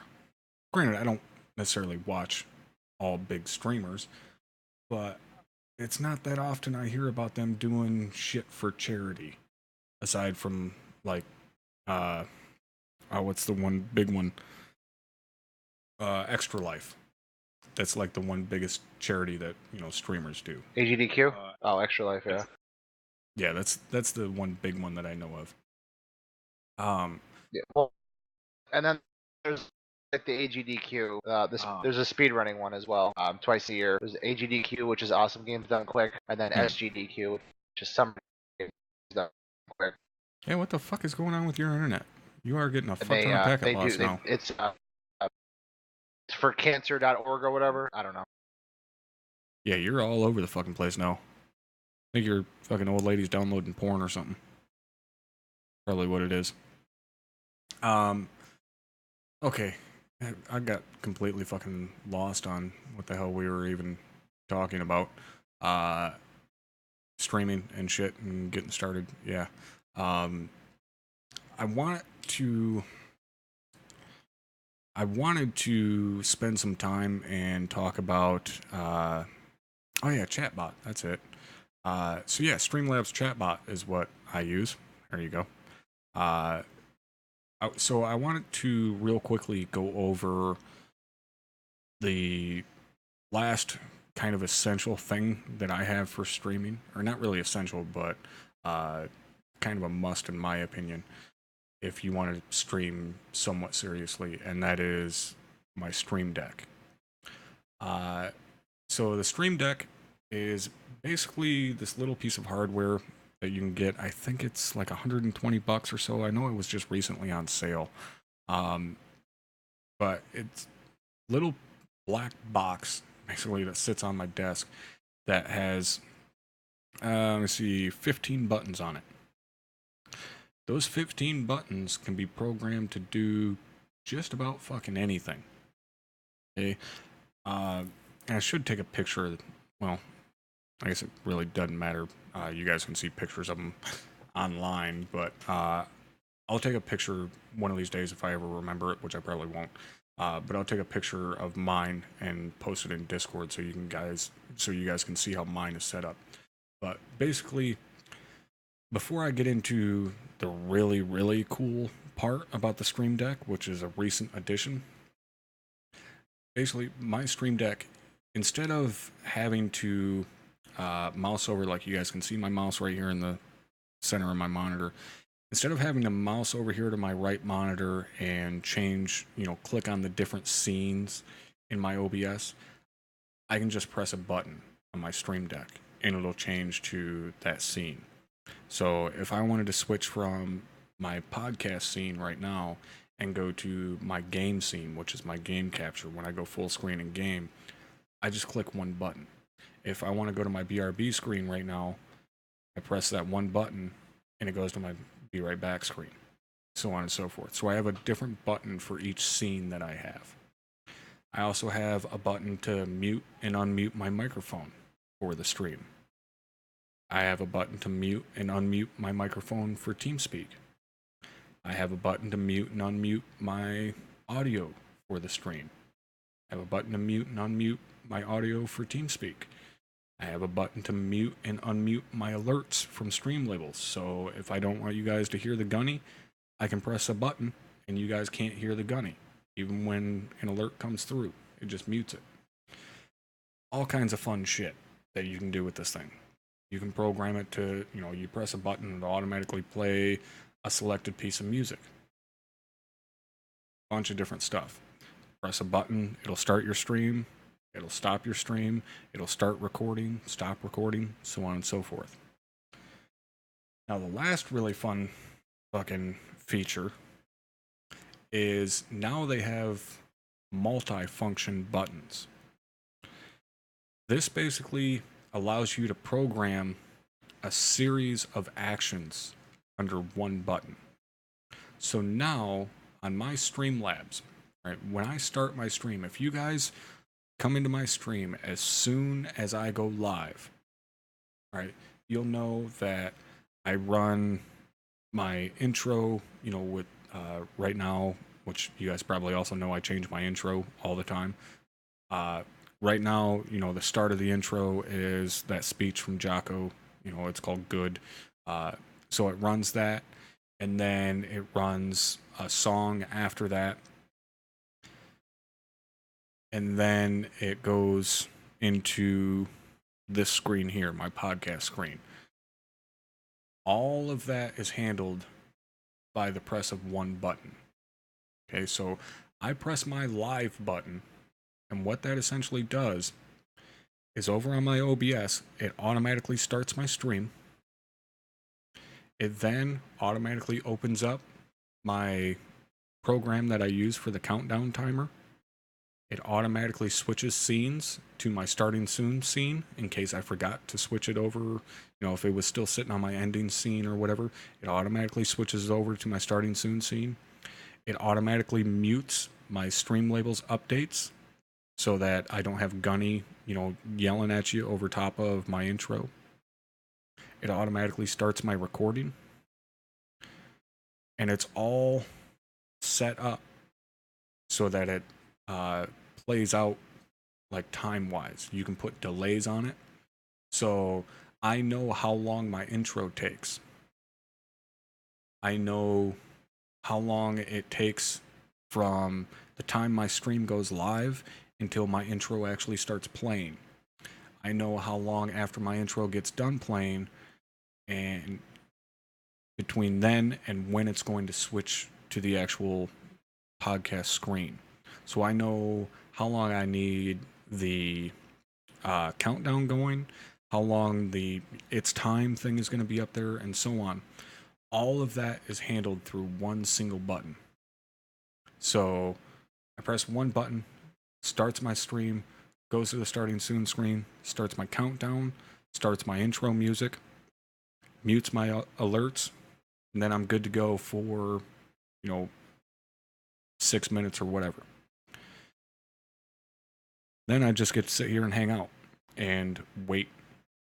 Once that's all done, it automatically switches to the screen you're looking at now and unmutes my alerts, unmutes my microphone, and I say hey to you guys.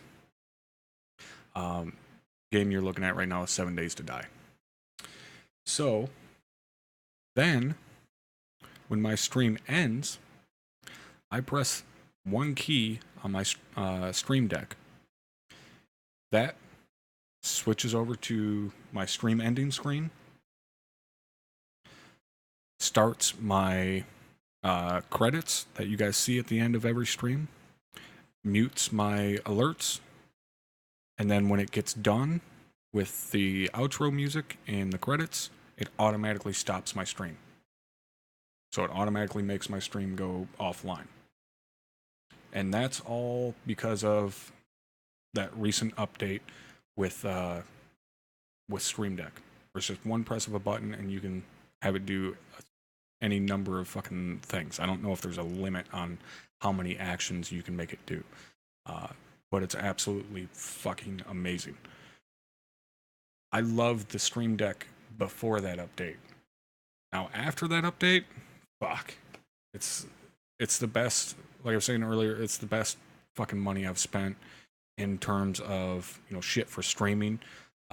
Basically, since I bought my fucking PC.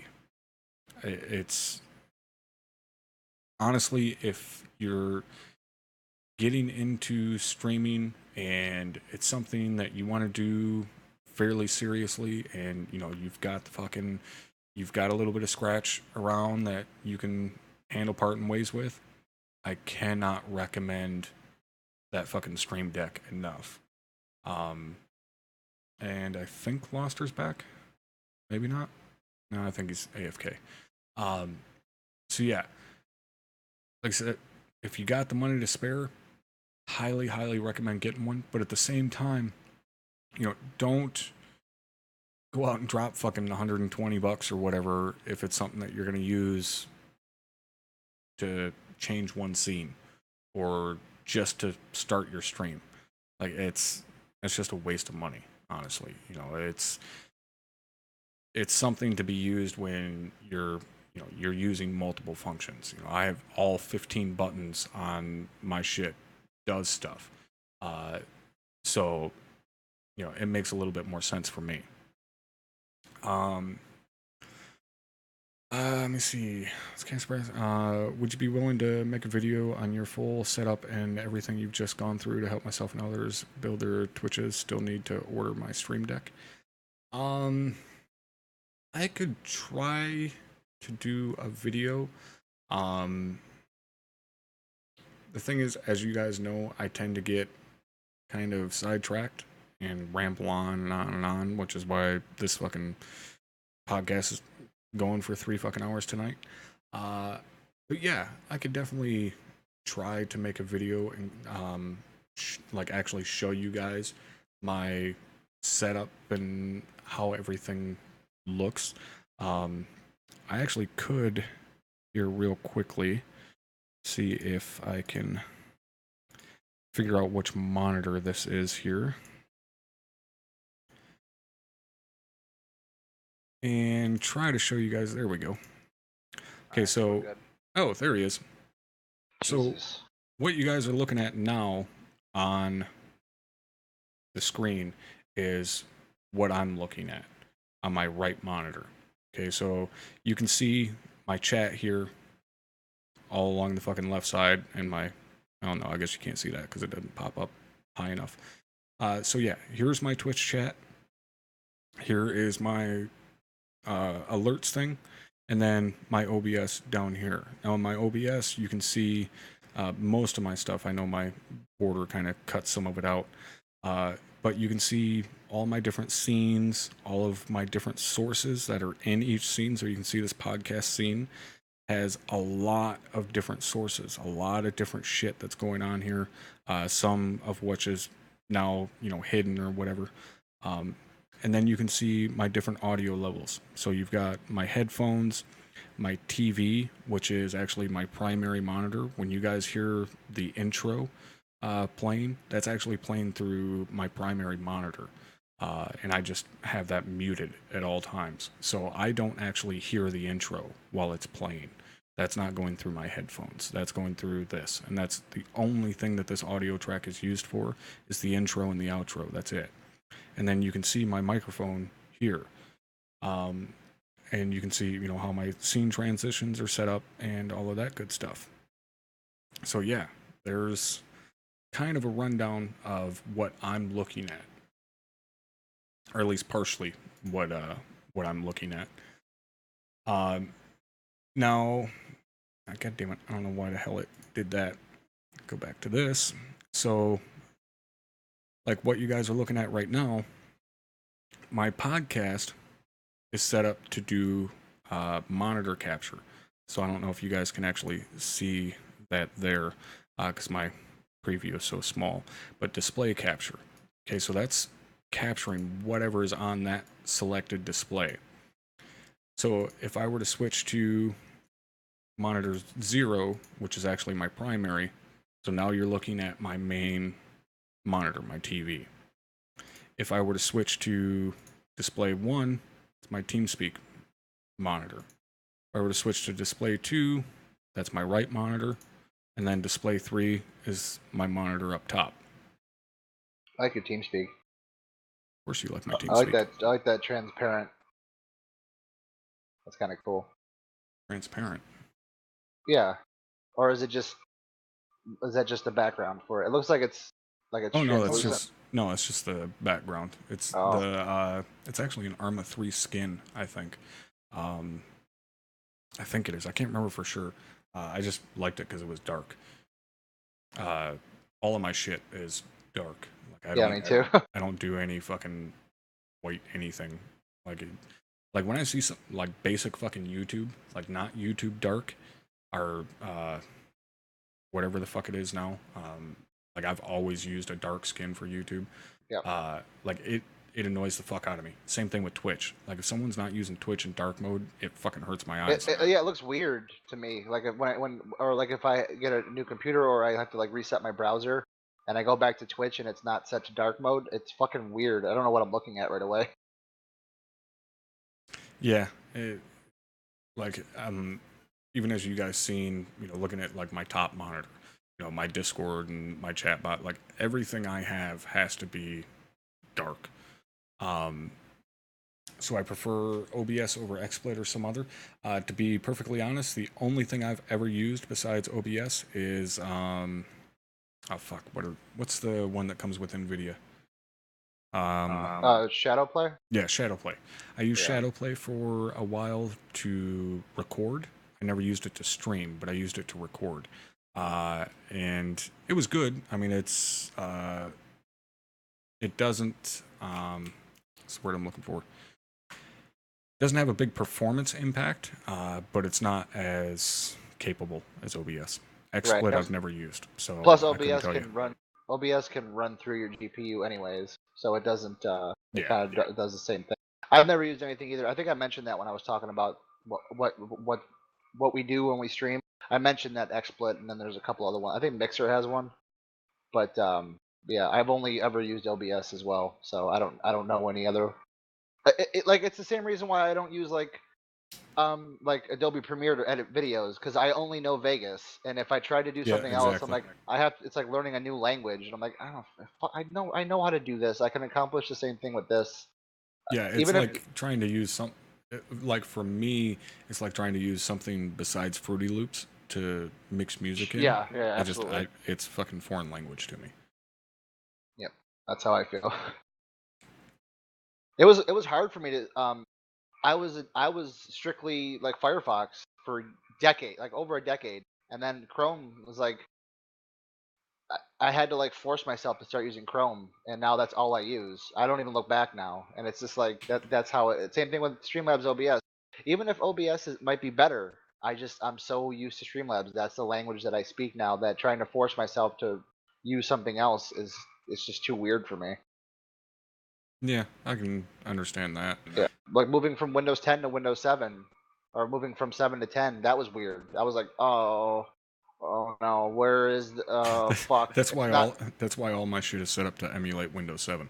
Yeah, it's like, oh, that's not what it's called in Windows 7. Yeah, fuck. I don't have fucking apps and no, my shit is Windows 7. Yeah. It doesn't. I don't have anything from Windows 10 aside from being able to split Windows into multiple parts of your screen, or whatever, only take up part of your screen. But that's it, because I can't do all that app bullshit. Suck a dick. Yeah, so yeah, maybe I should do a video of how to actually set all of that shit up and go through the settings and stuff like that. Again, knowing me, it'll probably end up being like a 3-hour long video. Yeah. Which, speaking of 3-hour long video, because we do need to wrap That's where this we're up. at. Loster, why don't you tell everybody watching right now what we're gonna be doing Tuesday? On Tuesday, it'll so to try to briefly summarize this. Is anybody who's watched the podcast as long as it's been around, or even for a decent amount of time, that Brewer and I, um,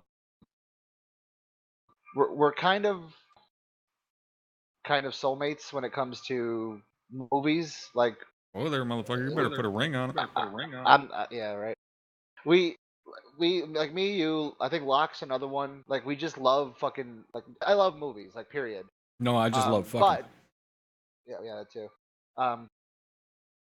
Aaron, I'm gonna fucking backhand him. Swear to God, he can't help himself to talk shit. Long story short, we're gonna make a show where we pick a movie that was around that came. I want to say like maybe at least 10 years old. I think that might be the criteria. And we're talking about movies that came out like in the 90s, maybe the 80s, the early 2000s, movies that I was exposed to from like the day I was born, and like you as well, Brewer.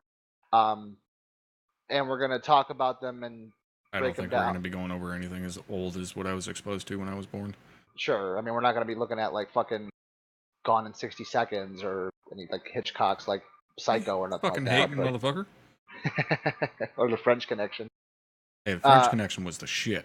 Well, see, I have a soft spot. I would love to watch those old fucking car movies. I really would, because I've seen a lot of really cool shit, like little like cuts and like clips from those movies that look really cool. Like the 70s seemed to be like the era of like fucking cool car stunt movies. Yes. And I would love to like be exposed to some of those. Anyways, we're gonna pick a movie, and we're going to basically discuss it for however amount of time. I figure we should set ourselves a time limit. And from that, it's not going to be streamed because it's just going to be me. It's basically me and Brewer, the equivalent of us sitting across from each other and having a conversation.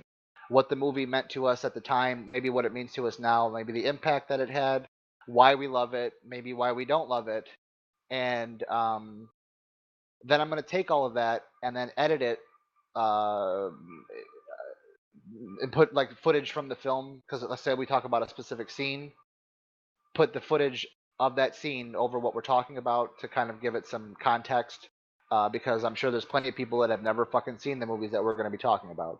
And then at that when it's done, when it's all cut together, I'll put it up on I'll probably put it up on Twitch in my video library, and then I'll also put it up on YouTube to make it easier to host and shit like that. But yeah, we're gonna record it on Tuesday, and depending on when we record it, depending on how long it takes for me to cut it together and how long it takes to render it, I'll either have it up Tuesday night or Wednesday morning. Probably Wednesday night. Yeah, Wednesday night? Okay. Yeah, It's maybe. what I would assume. Okay.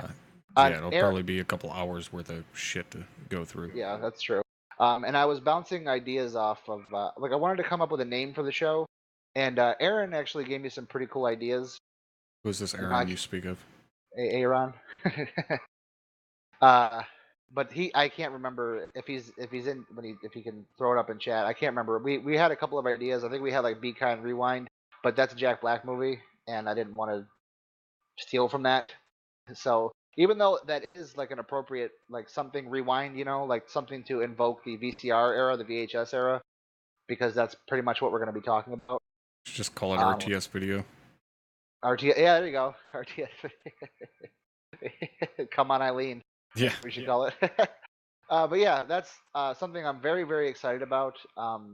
I love talking about movies, honestly, and it's very rare that you find someone that just kind of like gets it the same way that you do, and to be able to just without like shamelessly sit and discuss one film for 2+ hours and not feel bad about it is rare.